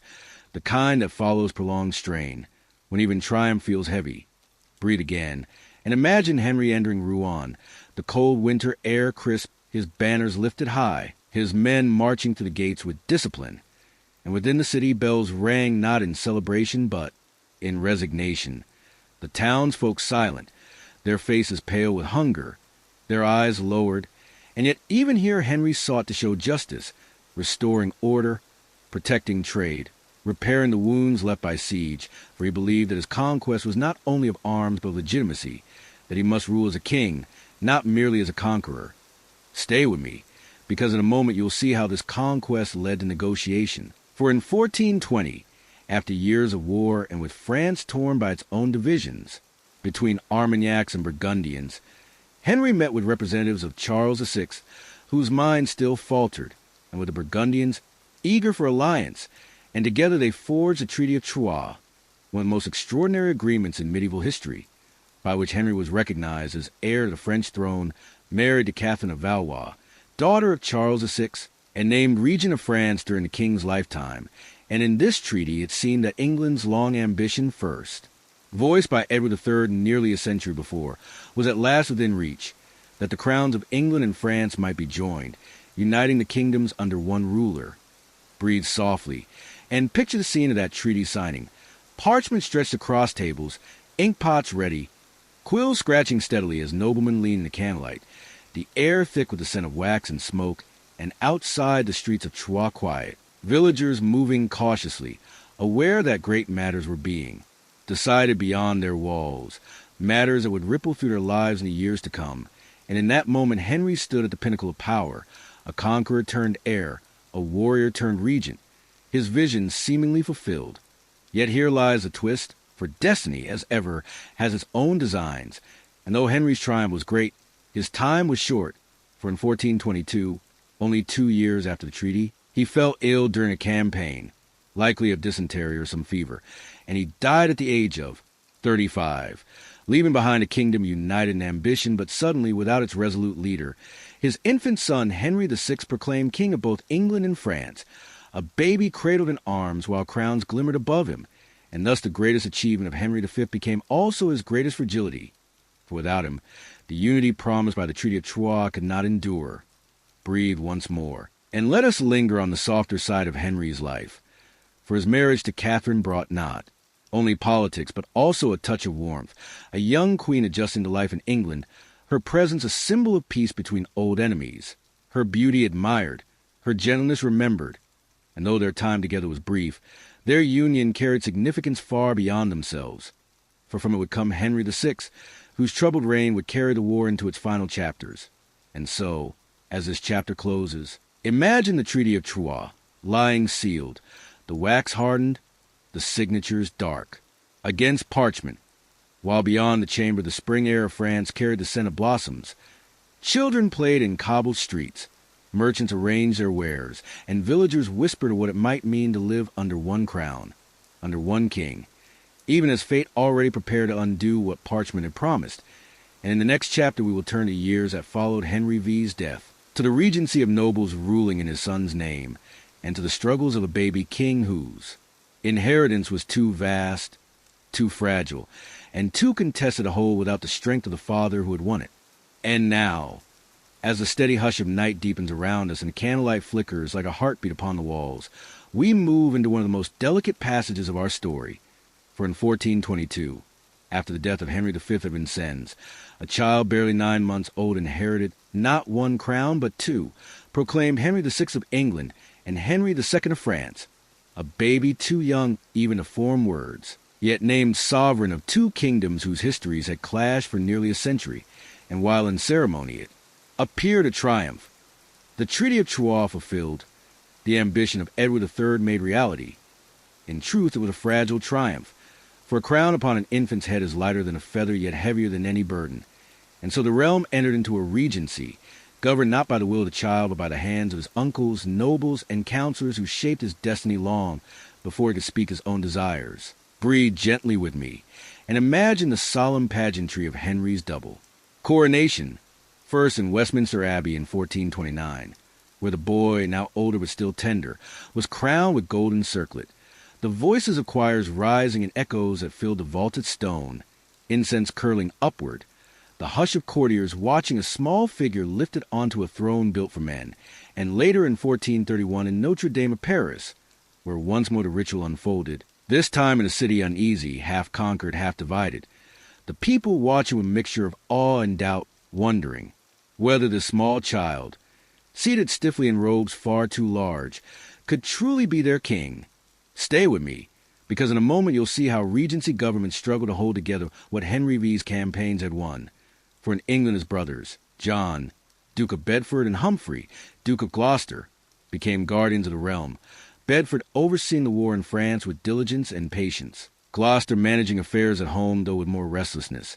and in France the Burgundian alliance held, tenuous but real, giving English power legitimacy in Paris. Yet beneath the surface the old division simmered, and the Armagnacs, loyal to the Dauphin Charles, son of Charles VI, still claimed that Henry was no true heir, that the treaty was void, that the crown of France belonged only to their line. Breathe again, and let us not dwell only on politics, but on the quiet rhythms of Henry's infancy. For while his name was invoked in treaties and decrees, he himself grew in the care of nurses and tutors, learning prayers, letters, and gentle conduct, a boy described even in youth as mild, devout, unassertive, a soul better suited to cloisters and to thrones. And here lies the soft revelation, that the very nature of Henry VI, pious and gentle, was at odds with the brutal necessities of kingship in an age of endless war, and so from the beginning his rule was shadowed by fragility. Stay with me, because in France the Regency was not only political but military, and Bedford proved a capable leader, winning victories that maintained English strength, most notably at Verneuil in 1424, where once more longbow and discipline carried the day against larger forces, and for a time it seemed that the dream of a dual monarchy might endure, that Henry VI might grow into a man already master of both kingdoms. Yet even as Bedford labored, storms gathered, for alliances shift as tides do, and the Burgundians, whose support was essential, remained ever cautious, their loyalty, bound more by convenience than conviction, their eyes ever upon their own prosperity in Flanders. Breathe softly, and picture the court of the young Henry, not as a place of grandeur, but as a careful, watchful household. Tutors guiding his studies, chaplains teaching him scripture, his uncles debating policy in chambers heavy with smoke, and outside the palaces, villagers still sowing and harvesting, merchants carrying wool and wine, craftsmen working at their looms, their lives steady beneath. The distant weight of decisions made in their king's name, decisions their king himself was too young to make. And yet, for all the splendor of ceremonies and the diligence of regents, the cracks in this fragile arrangement widened as years passed. For Henry VI grew but did not harden, his nature remaining soft, contemplative, devout, more eager to pray than to command. And while in another age such qualities might have been cherished, in this age of war they became sources of unease. For king was expected to lead armies, to inspire fear in enemies, to impose will upon barons, and Henry, even as a boy, showed little inclination for such demands. Breathe again, and think of the symbolism. An infant crowned in two great cathedrals, his head bowed under golden weight, the choirs swelling, the incense burning, and yet behind the grandeur lay silence, the silence of a child too young to understand, too gentle to resist, too fragile to bear the weight history placed upon him. And here, my friend, is the truth of this chapter, that while victories may be won by swords, they can be undone by the nature of the one who inherits them, and Henry VI's regency years revealed how precarious was the dream of uniting England and France, a dream that required not only treaties and battles, but the strong will of a king, and instead they had a child who grew into a man without to steal his father. And so, as we close this chapter, imagine the coronation halls once more, empty now, the incense long dispersed, the golden circlets resting in treasuries, the boy king asleep in his chamber, guarded by servants, watched over by uncles, his future already tangled in the ambitions of others, and outside, beyond the palaces, life moving on. The bells ringing for vespers, bakers kneading dough, shepherds guiding their flocks home at dusk, their voices rising in songs that cared little for crowns. And in the next chapter we will see how this fragile reign, still in its infancy, met with a force of renewal from France itself. For out of villages and visions came a figure who altered the very course of the war, a peasant girl who claimed divine guidance, and whose name, Joan of Arc, would shine like a star across the night of history. And now, as the flame of our lamp softens to a steady glow and the hush of night folds gently around us, we come to one of the most extraordinary turns in the story of the 100 Years' War, a moment when history's rhythm shifted not, because of kings or treaties or the strategies of nobles, but because of a young woman from a small village whose vision and conviction carried her far beyond the fields of her childhood, and whose name you already know as Joan of Arc, yet to truly feel her. Present in this tale, we must move slowly, tracing the path from obscurity to legend, for she was born around 1412 in Domremy, a quiet village in the Duchy of Bar, where the hills rolled gently and the seasons dictated the pace of life,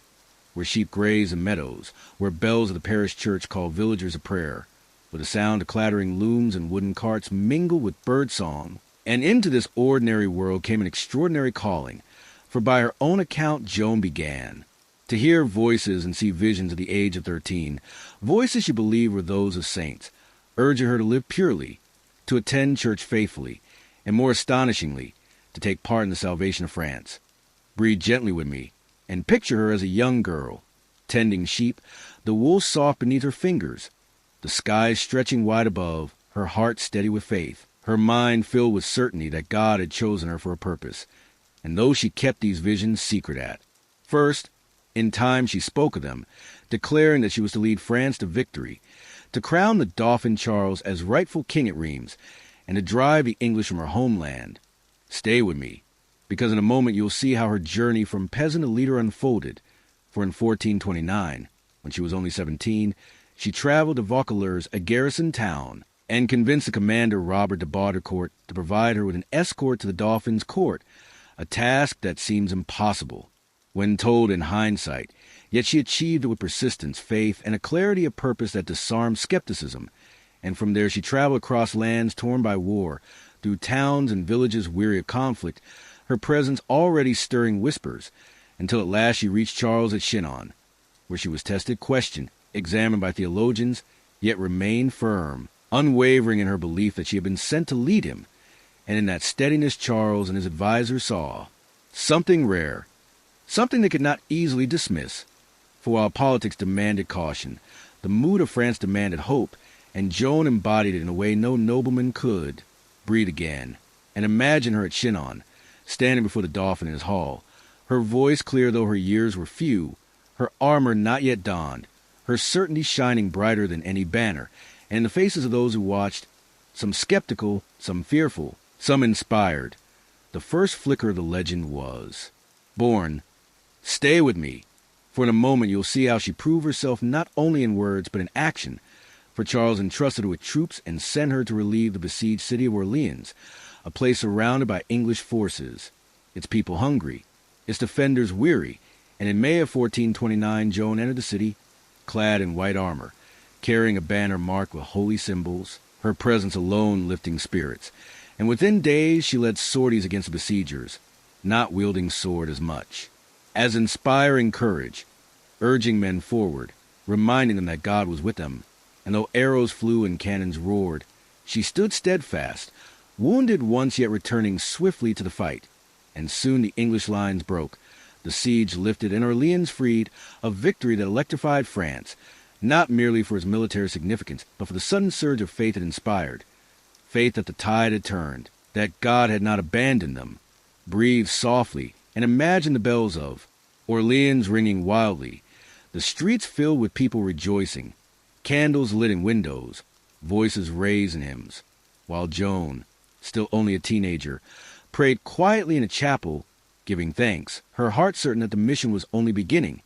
And so she turned her attention to Reims, the traditional coronation site of French kings. For to legitimize Charles fully, he must be crowned there, and through towns once hesitant, gates opened at her arrival, and on July 17th, 1429, Charles was crowned. Charles VII in the great cathedral, Joan at his side, her banner raised high,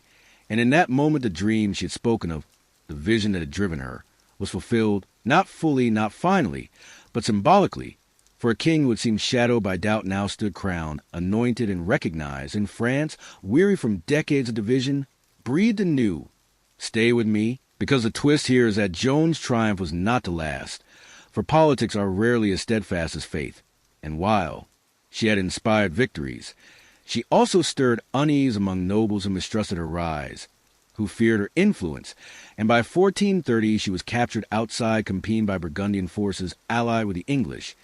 sold to her enemies, and placed on trial not as a prisoner of war, but as a heretic, accused of false visions, of wearing men's clothing, of presuming to act in ways unfit for her station. And though she defended herself with remarkable clarity and courage, her fate was sealed by politics, more than piety, and in 1431 she was condemned and burned at the stake in Rouen, only 19 years old. Breathe once more, and let us soften the harshness of that end, for though fire consumed her body, her spirit endured, her name lived, her story spread like a flame of its own, inspiring not only her contemporaries but centuries to come, and in the years that followed even the church that had condemned her reversed its judgment, declaring her innocent, lifting her as a symbol of faith and resilience, until at last she was canonized as a saint. And so, my friend, as this chapter closes, imagine Joan not in her final moments, but in her truest, riding into Orleans, her banner catching sunlight, her voice urging men forward, the people watching from walls with hope returning to their faces, bells ringing, hymns rising, and in that moment history shifting, not because of the crown upon a king, but because of the faith within a peasant girl, reminding us that sometimes the greatest power comes from the quiet certainty of one heart. And in the next chapter we will see how, though Joan's life was brief, her presence altered the course of the war, giving Charles VII the momentum to reclaim his kingdom, and leaving England, once so triumphant, to face the slow unraveling of its French ambitions. And now, as the quiet of the night deepens and the glow of our small lamp feels steady as a friend's breath beside you, let us follow the story into the years after Joan of Arc's fiery end. For though her life was brief and her death brutal, her presence had shifted something enduring within the soul of France, and her memory lingered like the scent of incense long after the candles had gone out, inspiring men and women alike to believe that their cause was just and that victory was not only possible but inevitable. And so Charles VII, once uncertain, hesitant, a shadow of a king, began to move with new confidence, emboldened by what Joan had helped to begin. And though he had not lifted her from imprisonment nor saved her from trial, he could not ignore the way her victories had restored his crown, nor the way her coronation at Reims had transformed him from a disputed dauphin into a consecrated king. And from that consecration he gathered strength, building slowly, cautiously, with patience and purpose, until France's fortunes began to reverse. Breathe with me, and imagine the France of 1430s, still scarred from decades of conflict, its fields trampled, its towns divided, yet slowly mending, villages ringing again with bells of markets, blacksmiths shaping iron, bakers kneading dough, children chasing each other in meadows where once soldiers had marched. And over all of this a king who had at last embraced his role, determined to reclaim what had been lost. Stay with me. For in a moment you'll see how Charles began to reform his armies, moving away from the feudal levies of the past toward more permanent, professional companies, a shift that gave him steadiness, discipline, and the ability to challenge the English on firmer ground. And alongside this military reform, he worked to mend the alliance with Burgundy, recognizing that France could not heal while Burgundians and Armagnacs remained enemies. And in 1435, at the Congress of Arras, an agreement was reached, Burgundy withdrawing support for England and reconciling with Charles, and with that the English, once powerful allies of Burgundy, found themselves suddenly isolated, their hold on France weakened not by battle alone, but by the erosion of diplomacy. Breathe softly, and picture the signing of that treaty, candles flickering over parchment, the murmurs of clerks and bishops, the heavy sighs of relief, the Burgundian delegates shaking hands with French envoys, while outside in the streets ordinary folk lit lanterns, whispered prayers of gratitude, and dreamed of France no longer divided. And in that reconciliation lay the turning of the tide. For without Burgundy, England's position in northern France became precarious. Stay with me, because in the years that followed, French forces pressed steadily, recovering towns and fortresses, not in dramatic sudden clashes, but in a patient reconquest, like stitches slowly closing a long wound. And though battles were fought, sieges endured, and men suffered, the overall momentum was now France's, guided by a king who had at last grown into his crown, a king who no longer doubted his right, but exercised it quietly, firmly, with resolve. Breathe again and think of the ordinary soldiers who lived this reversal, men who marched not only for pay but with the memory of Joan's banner still glowing in their minds, men who sang quietly on the march, who camped beneath the stars, who whispered that God was at last with them, And though the war was not yet over, the despair of earlier decades had lifted. And here lies a gentle twist, that England, though still holding great territories in Normandy and Gascony, began to falter not simply from French resistance, but from its own divisions. For Henry VI, though crowned in both Westminster and Notre Dame, grew into the very nature we glimpsed in childhood, pious, gentle, hesitant, unfit for the brutal decisions war demanded, and his court fractured into rivalries just, as France's had in earlier years, so that while Charles VII grew stronger, England began to unravel within, its barons restless, its treasury strained, its armies thin, and so the dream of Henry V of a dual monarchy dissolved like mist at dawn, undone not only by French resilience but by the softness of his son. Breathe once more, and let us picture Charles not as a glorious warrior, but as a steady builder, walking through halls of repaired castles, conferring with advisors, listening more, then commanding, gradually weaving back together the torn fabric of his kingdom. While in villages candles were lit again for weddings and baptisms, the cycles of life resuming their rhythm, and in the memories of these ordinary people Joan remained not as a figure of tragedy, but as the one who had awakened their hope, a spark that had lit the path Charles now followed. And so, my friend, as this chapter closes, imagine France in the 1430s and 1440s, not as triumphant, but as healing its people, returning to fields, its king returning to confidence, its alliances mending, its armies reforming, and across the Channel England still clinging to its holdings, still dreaming of its French crown, but already beginning to feel the slow, inevitable pull of decline. And in the next chapter we will linger with England itself, peering into the reign of Henry VI, whose gentle nature and divided court left him unable to hold what his father had won, and whose struggles at home and abroad shaped the war's long final act. And now, as the candle burns lower and the air of our quiet room feels thick with the gentleness of night, we cross back over the Channel to England, where the fortunes of war began to slip away, not because of any one battle alone, but because of the slow unraveling of a crown carried by a king who was never meant to bear the weight of conquest. For Henry VI, though crowned in two great cathedrals and hailed as heir of both kingdoms, grew into a man whose spirit was better suited to cloisters and chapels and the councils and battlefields, a soul tender, devout, and contemplative, who preferred prayer to command, harmony to conflict, and silence to decree. And while such virtues might have made a beloved in another time, in this time it left him unprepared for the harshness of rule, and so England, victorious under his father, began to falter, undone by divisions at home and losses abroad. Breathe softly with me, and picture the English court in the 1440s, not filled with the clear direction of Henry V, but with factions whispering in corners, nobles vying for influence over a king who hesitated, who deferred, who sought consensus where firmness was required, and into this vacuum ambition flowed men like William de la Pole, Duke of Suffolk, and Edmund Beaufort, Duke of Somerset, gaining power, while Richard, Duke of York, simmered with discontent, and all the while the treasury thinned, the people burdened by taxes, the lords uneasy with the sense that victories, once assured, were slipping through their fingers. Stay with me, because in a moment you'll see how this weakness at the center spread outward, for in France Charles VII pressed steadily, his reforms giving France a stronger army, his reconciliation with Burgundy isolating the English, and town by town, fortress by fortress, the land that had once flown England's banners was reclaimed, until Normandy, jewel of the English conquest, came under siege, and in 1450, at the Battle of Formigny, French forces triumphed, driving the English from Normandy almost entirely, the dream of Henry V dissolving into the smoke of defeat. Breathe again, and imagine the English soldiers retreating weary, discouraged, their banners tattered, their commanders quarreling, while back in London murmurs rose, anger at losses turning into anger at those who advised the king, and Suffolk, blamed for mismanagement and concessions, was seized by rebels and executed, his body cast into the sea, a grim symbol of realm turning upon itself. A reminder that when victories cease, trust in rulers withers. Stay with me, because England's struggles did not end with Normandy, for Gascony, the last great English stronghold in France, also came under pressure, and though Bordeaux held out for a time, loyalty lingering from old ties in 1453.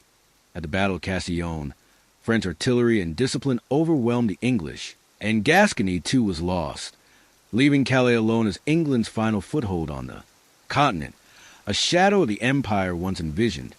And in that same year, Henry VI suffered a mental collapse, retreating into silence, unable to speak or act for months, leaving his realm leaderless, his court more divided than ever. And here lies a gentle twist, that the end of England's conquest abroad coincided with the beginning of turmoil at home, for the Wars of the Roses would soon erupt, a civil struggle born of discontent, ambition, and the fragility of a king unable to command. Breathe softly, and let us pause from battles and politics to imagine Henry himself, not as a monarch of triumph, but as a man lost in prayer, kneeling before an altar, candles flickering, lips moving in devotion, his heart yearning for peace while the world demanded strength, his mind faltering under the strain of expectations he could never meet. And in that image lies both tragedy and tenderness, for Henry was not cruel, not tyrannical, but gentle, and it was his gentleness that proved his undoing. Breathe once more, and picture England in these years, the villages weary of taxes, the merchants anxious as trade with France dwindled, the farmers muttering as sons did not return from campaigns, the sense of purpose that filled the realm under Henry V now replaced by doubt, by weariness, by division, and across the Channel France, though still scarred, now mended, its fields replanted, its king steady, its people confident once more in their own crown. And so the war that had begun with English ambition ended with French resilience. The tide turned not by sudden storm, but by patient endurance. And so, as this chapter closes, imagine the banners of England slowly lowered from French castles, the soldiers trudging toward ships at the coast, the bells of French towns ringing not in fear, but in celebration, while in Westminster Hall Henry VI sat quietly, robes heavy, crown glimmering, eyes distant, his silence echoing louder than any decree, and beyond the palace walls. The people whispered that the glory was gone, that the victories were memories, that the war was ending not with triumph but with retreat. And in the next chapter we will remain with Henry VI, tracing how the losses abroad bled into unrest at home, sowing the seeds of civil war that would shake England itself, even as France at last breathed in peace after a century of struggle. And now, as the night grows still deeper and the candlelight trembles with that familiar softness that feels almost like breathing itself, let us follow the thread of England's unraveling. For with the loss of France nearly complete by the mid-15th century, with Normandy gone and Gascony slipping away, the grief of defeat did not remain across the Channel, but seeped back into the soil of England, where the people, weary of taxes and broken promises, turned their eyes not to foreign conquest, but to the weakness of their own crown. And Henry VI, gentle, devout, and fragile, found himself not only unable to hold France, but unable to hold England together. And from that weakness sprouted the conflict known as the Wars of the Roses, a civil struggle that drew its name from emblems, the white rose of York and the red rose of Lancaster, yet whose roots lay not in flowers, but in the fractures of power, ambition, and the shadow of failure abroad. Breathe softly with me and picture London in the 1450s, its streets busy with merchants selling cloth and spices, the bells of St. Paul's tolling in the morning air, the chatter of apprentices, and the cries of fishmongers along the Thames. And yet beneath the everyday sounds lingered unease, for nobles quarreled openly, their retainers filling the streets with armed men, and whispers of discontent drifted through taverns, where common folk spoke of losses in France, of corrupt advisers, of a king too silent, too pliant, too absent from the stern duties of rule. Stay with me, because in a moment you'll see how Richard, Duke of York, once regent during Henry's bouts of incapacity, began to press his claim more boldly, insisting that his bloodline gave him stronger right than Henry, whose gentle nature and bouts of mental collapse left him dependent on his ambitious queen, Margaret of Anjou, a woman of energy and conviction who defended her husband fiercely, gathering supporters, resisting York's encroachments, and so the kingdom divided, some nobles rallying to York's cause, others standing by Lancaster, and in 1455 the first clash at St. Albans spilled blood not on French soil, but on English cobblestones, the opening stroke of struggle that would stretch for decades. Breathe again, and imagine how strange it must have felt to Englishmen at the time to turn from foreign battlefields, from names like Harfleur and Agincourt, to see their own fields and towns trampled by countrymen, the long war abroad, now mirrored by a war at home, one in which banners of York and Lancaster flew not as symbols of unity, but division. And here lies a gentle twist. That the 100 Years' War, though formally ending in 1453 with the fall of Bordeaux, never truly ended for the English, for its consequences flowed directly into civil strife, the exhaustion of loss turning inward, the questions of legitimacy, leadership, and inheritance now fought not against France but within England's own borders. Breathe, softly, and let us pause to picture Henry VI himself in this time. Sitting in chambers lit by tall, narrow windows, his gaze distant, his lips moving silently in prayer, while his queen argued with lords in heated tones, her presence a shield for a husband who could not defend himself, and outside the palace, common folk still baked bread, brewed ale, spun wool, their daily rhythm steady even as the realm around them fractured. Stay with me, for as your presses claim and Margaret resisted, battles flickered across the land. Towton, Barnet, Tewkesbury, fought not with foreign invaders, but with neighbors, cousins, and fellow Englishmen, and while these battles belong more to the story of the Roses and to the 100 Years' War, they are the echoes of that earlier struggle, the continuation of unrest born from Henry V's victories and Henry VI's fragility, from the burden of holding two crowns and the failure to hold either securely. Breathe again and think of how history often flows, not in straight lines but in circles, how the ambition that once carried England into France returned home as division, how the dream of empire left only the reality of civil war, and how the people, ordinary and unheralded, endured once more, harvesting fields beneath the shadow of marching armies, lighting candles at dusk while prayers rose for peace, listening to the distant sounds of horns and drums while hoping that tomorrow might be quiet. And so, my friend, as this chapter closes, imagine the roses themselves not as symbols of enmity, but as flowers in a garden, red and white blooming side by side, fragile, lovely, unknowing of the blood spilled in their names, and beyond them the fields of England stretching into twilight, sheep grazing calmly, church bells calling for evensong, and in those quiet rhythms lies a reminder that while kings and nobles quarreled, life itself went on, steady, enduring, unbroken. And in the next chapter we will return to France to see how. Free at last from English pressure, it moved into a new era of strength and stability, its king and people having endured a century of war and now ready to shape their own destiny. And now, as the night stretches deeper and the stillness outside feels like a blanket drawn ever more closely around us,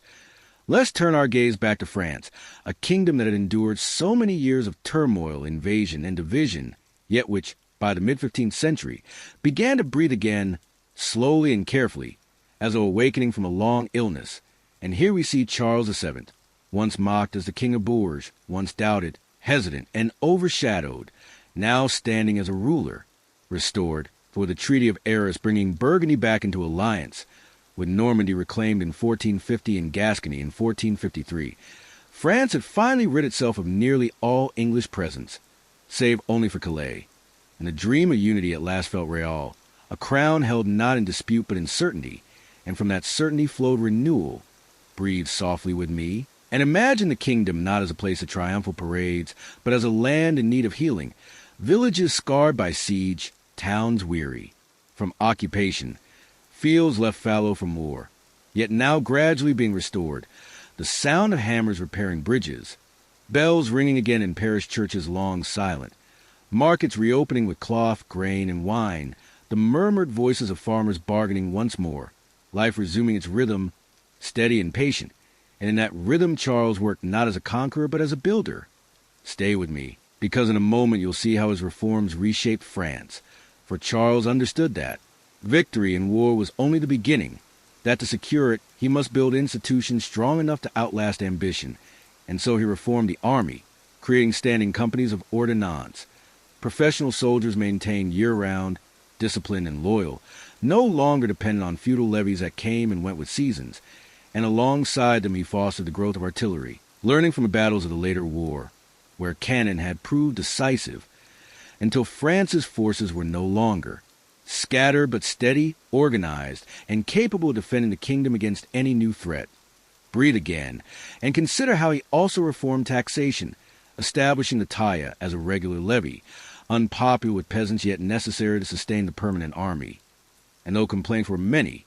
the stability it provided ensured that France could maintain defense without depending on fickle nobles. And over time this gave the crown a new strength, a stability not seen since before the war. Began, stay with me, for Charles also turned his attention to justice and governance, working to restore order in provinces long fractured by war, appointing officials to ensure that royal authority reached into towns and villages, even as he encouraged commerce, trade, and the rebuilding of roads. And while these measures were sometimes slow, sometimes resisted, they marked the steady reknitting of a kingdom that had nearly been torn apart. Breathe softly, and picture the France of the 1460s, no longer trembling under the march of English armies, but settling into peace,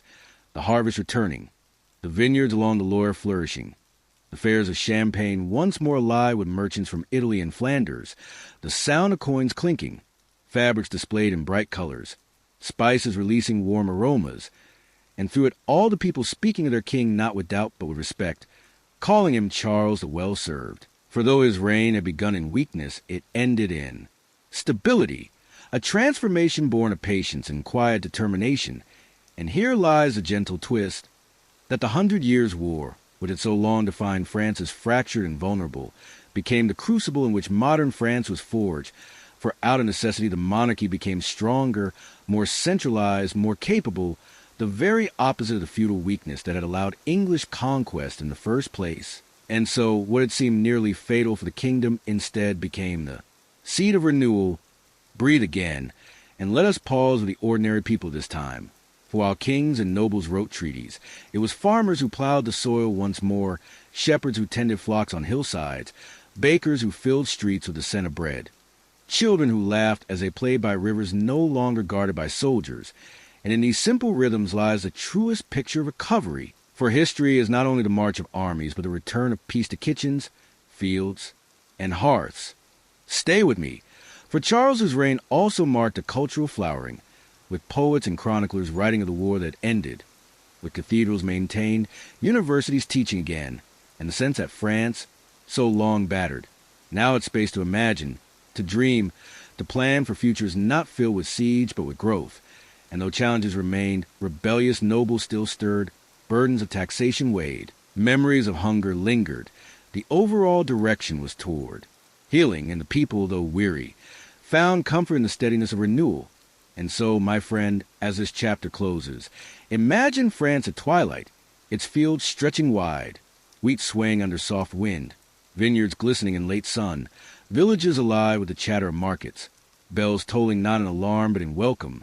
and in castles candlelight glowing through windows, nobles speaking of governance rather than war. And in the heart of all this Charles VII, older now, seated, quietly with counselors, knowing that though his reign began in doubt it ended in restoration, a circle closed, a kingdom renewed, and in the next chapter we will see how England, left with only Calais,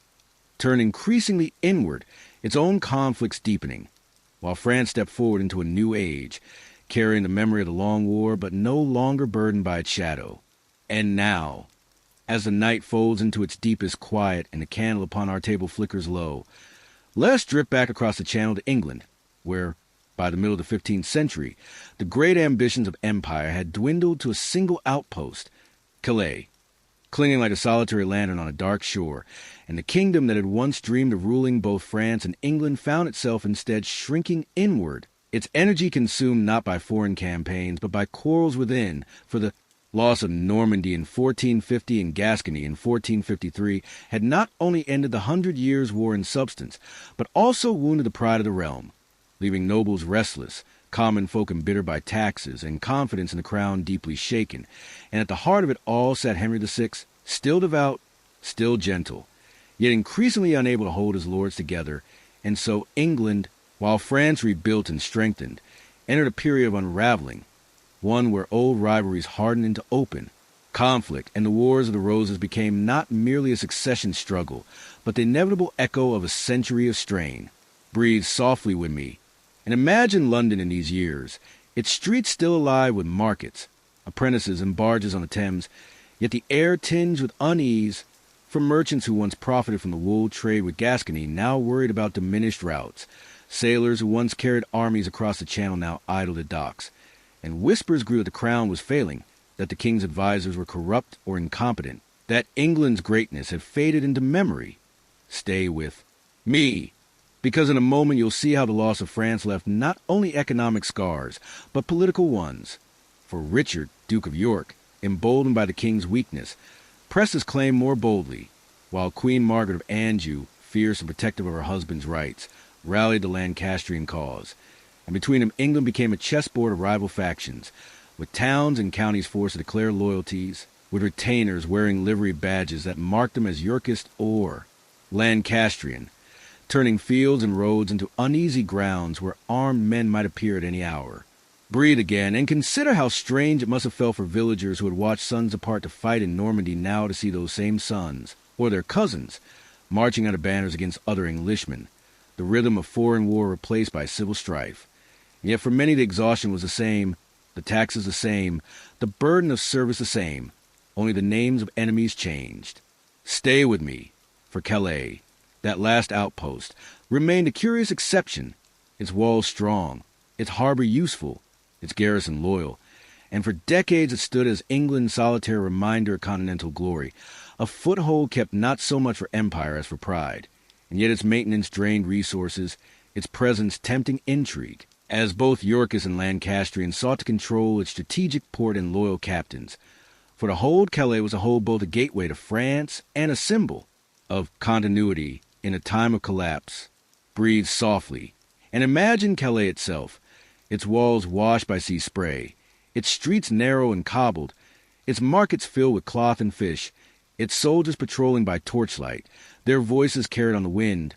the scent of salt heavy in the air, and within its walls the sense that here, at least, England still touched France, still held on to memory of conquest, even as that memory grew dim in the minds of those across the Channel. And here lies a gentle twist, that while France had once been divided and England strong, by the century's close the positions were reversed, France united and strengthening, England fractured and weakening, its monarchy vulnerable, its nobility restless, its common people weary, and though the 100 Years' War was formally over, its shadow lingered in every quarrel, every rebellion, every whispered accusation at court. Breathe once more, and let us pause to picture Henry VI not as a tyrant, but as a quiet figure in prayer, robes draped heavily, crown glimmering faintly in torchlight, lips moving in devotion as courtiers outside his chamber schemed, argued, and prepared for war, and beyond the palace walls bakers kneaded dough, children played in muddy lanes, bells rang for evensong, life carrying on as always even while kingdoms shifted. And so, my friend, as this chapter closes, imagine England caught between memory and reality. Calais still clinging to the coast, the roses of York and Lancaster blooming not in gardens, but in banners carried into battlefields, and the people of the realm steady and enduring, breathing softly under the weight of change, not knowing that their land would soon be torn by decades of civil war, even as across the Channel France walked forward into peace. In the next chapter, we will remain with France for a while, to see how its unity after the 100 Years' War created foundations for a stronger monarchy, and how the echoes of one of history's longest conflicts shaped the dawn of a new era. And now, as the night drapes its heaviest silence around us and the candle at our side burns low with a faint pool of wax gathering at its base, let us return to France, no longer fractured and desperate as it had been in the long middle years of the 100 Years' War, but steady, renewed, and ready to step forward into a new chapter of its history. For the victory over England was not only the recovery of land, but the forging of a stronger crown, and Charles VII, who had once been a hesitant Dauphin, now wore the mantle of a monarch whose authority reached further and firmer than any king of France before him, his reforms ensuring that the crown would not again be so vulnerable to noble factions or foreign invaders, and under him France became something it had not been for a century, whole. Breathe softly with me, and picture the land itself healing, fields replanted where once they had been trampled by armies, cottages rebuilt with fresh timber, churches restoring their bells, so that morning and evening once again rang with sound, and villages that had endured hunger now returned to markets filled with bread, wine, and laughter, the ordinary rhythms of life flowing again, a peace hard-earned and deeply cherished. Stay with me, because in a moment you'll see how Charles's reforms went beyond mere restoration, for he recognized that the weakness of France in earlier decades had come not only from English strength, but from its own feudal disorder, and so he strengthened royal authority, reduced the independence of overmighty nobles, established a permanent army paid directly by the crown, and created taxation that flowed not sporadically but regularly, ensuring that defense no longer depended on chance but on structure. And though peasants grumbled at the taya, they also recognized that this burden brought stability,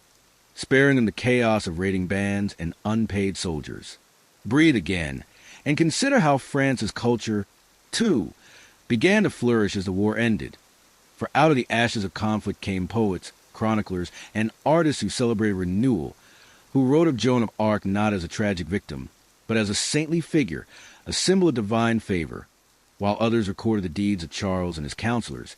ensuring that memory itself became a tool of unity, weaving a story of resilience into the very fabric of the nation. Stay with me, for another change was taking place as well. The dawn of artillery and gunpowder, which had proven decisive at Castillon, marked the end of an era of chivalric warfare, and France embraced this new technology, establishing foundries, training gunners, and building fortifications adapted to cannon. And in this way the kingdom not only secured its borders but stepped into modernity, a state increasingly defined by central power, professional armies, and innovation. Breathe softly, and imagine Charles in his later years, seated in candlelit chambers, hearing reports from his provinces, speaking calmly with advisors, his crown glimmering as he reflected on the long journey from exile to triumph. And perhaps in his heart he remembered Joan, the young woman who had carried his banner to Reims. And though politics had complicated her memory, he must have known that without her, his crown might never have been secured. And here lies the gentle twist, that the 100 Years' War, though born of dynastic ambition and filled with bloodshed, gave France not only scars but strength, teaching it the necessity of unity, of discipline, of central authority, and from these lessons grew the foundation of monarchy that would dominate Europe in centuries to come. Breathe once more, and let us pause not with kings and nobles, but with the ordinary people who now found peace, the farmer in a quiet meadow tending sheep without fear of soldiers, the mother drawing water at dawn without hearing drums of war, the merchant opening shutters to a market square alive with color and chatter. And in these small details lies the true legacy of the war's end, that people could live again, unburdened by the constant shadow of conflict. And so, my friend, as this chapter closes, imagine France at sunset, its vineyards stretching green and gold, its rivers running calm beneath repaired bridges, its towns glowing with lamplight, children laughing in narrow streets, while bells tolled gently overhead, and in castles a king and his court speaking not of survival but of governance, of art, of law, of future. And in that quiet lies the transformation of a realm, a land no longer fractured but whole. And in the next chapter we will turn once more to England, where, unlike France, peace did not come, for the Wars of the Roses raged on, showing how differently the two kingdoms emerged from the same long conflict, one renewed and the other undone. And now, as the night sinks toward its quietest hour and the glow of our little flame seems to lean closer to us like a confidant, let us turn again to England, where, unlike France, peace did not follow the war's end. For while France gathered strength beneath Charles VII and then Louis XI, England unraveled, consumed by the Wars of the Roses, a struggle not of foreign invasion but of dynasties, born of the same fragility that had allowed France to recover and England to falter for Henry VI's gentle spirit, so unsuited to kingship, left the crown vulnerable, and Richard of York's ambitions, combined with the force's lineage, ensured that the question of who should rule England became no less pressing than it had been in France during the long century past. Breathe softly with me, and imagine London in the 1460s, its market still bustling, its churches still filled with bells and prayers, but the air heavy with uncertainty, for nobles wore livery badges of York or Lancaster, and their men, armed and restless, patrolled streets that once echoed only with merchants' cries, and far beyond the capital, fields that had once been trampled by foreign campaigns now felt the press of domestic armies, cousins and neighbors facing each other beneath banners, marked with roses, white or red. Stay with me, because in a moment you'll see how the losses in France had seeded the Civil War. For many lords, stripped of their continental holdings, sought power home, their ambitions now directed inward, and the taxes raised to fight the 100 Years' War had embittered common folk, making rebellion against poor governance seem justified. And so when battles erupted at St. Albans, Towton, and Barnet, the ferocity was fueled by decades of discontent as much as by questions of inheritance. Breathe again, And picture Toten in 1461, a field covered in snow, the clash of thousands echoing to the cold air, not foreigners against Englishmen, but Englishmen against themselves, their cries carried on the wind, and at the end of the day Edward of York emerged victorious, crowned Edward IV, a king made not by treaties but by the sheer weight of battle, while Henry VI and his queen fled, their cause not ended but diminished, and so England lived in a rhythm of uncertainty, monarchs, rising and falling not across centuries but within a single lifetime. Stay with me, for here lies a gentle twist,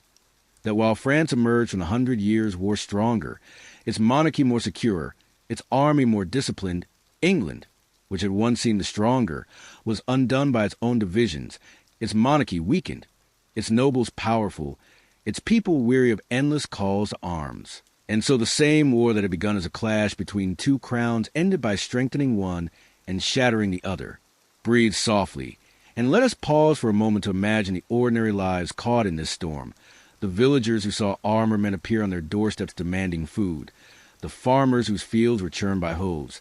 the mothers who lit candles for sons gone to fight under roses they did not choose. And yet amidst it all, life endured. Bakers still rose at dawn, bells still rang for mass, children still played in village greens, their laughter drifting above the weight of war, reminding us that history's harshest storms are always softened by the persistence of everyday life. And here, my friend, is the picture that closes this chapter. England torn between Lancaster and York, its throne uncertain, its king at times a prisoner, at times restored, its queen fierce, its nobles restless, its people weary, while across the Channel France, once broken, now whole, moved forward, leaving behind the century-long war that defined it, while England carried that war's shadow into its own civil strife. And so, as this chapter closes, imagine England at twilight, a divided kingdom, banners of white and red roses fluttering uneasily in the dusk, courtiers whispering in shadowed halls, villagers lighting hearts against the chill, and in those lights and whispers a sense that the 100 Years' War had not ended, but had merely changed its form, shaping the destiny of a land still searching for peace. In the next and final chapter, we will gather the threads together, drawing gently toward an ending, reflecting on what a century of conflict left behind on both sides of the Channel, and how, out of so much struggle, both kingdoms stepped forward into the new world that awaited them. And now,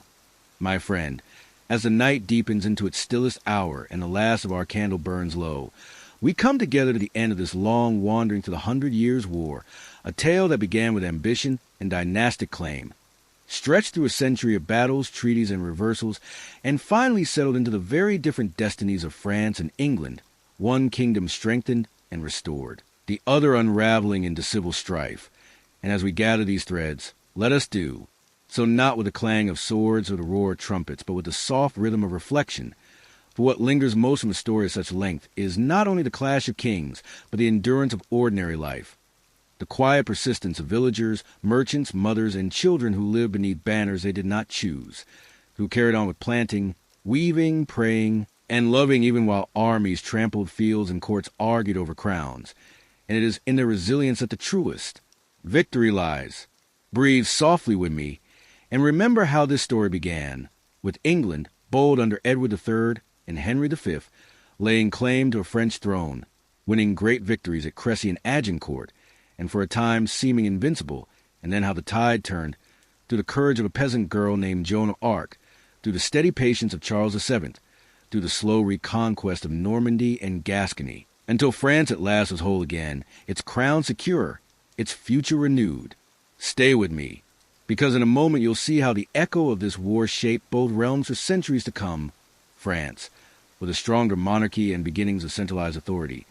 carried forward toward the heights of Renaissance power, while England, left with only Calais, stumbled into the Wars of the Roses, a civil war that consumed its energy, reshaped its nobility, and ultimately produced the Tudor dynasty, whose reign would chart a very different course. Breathe again and consider the gentle twist,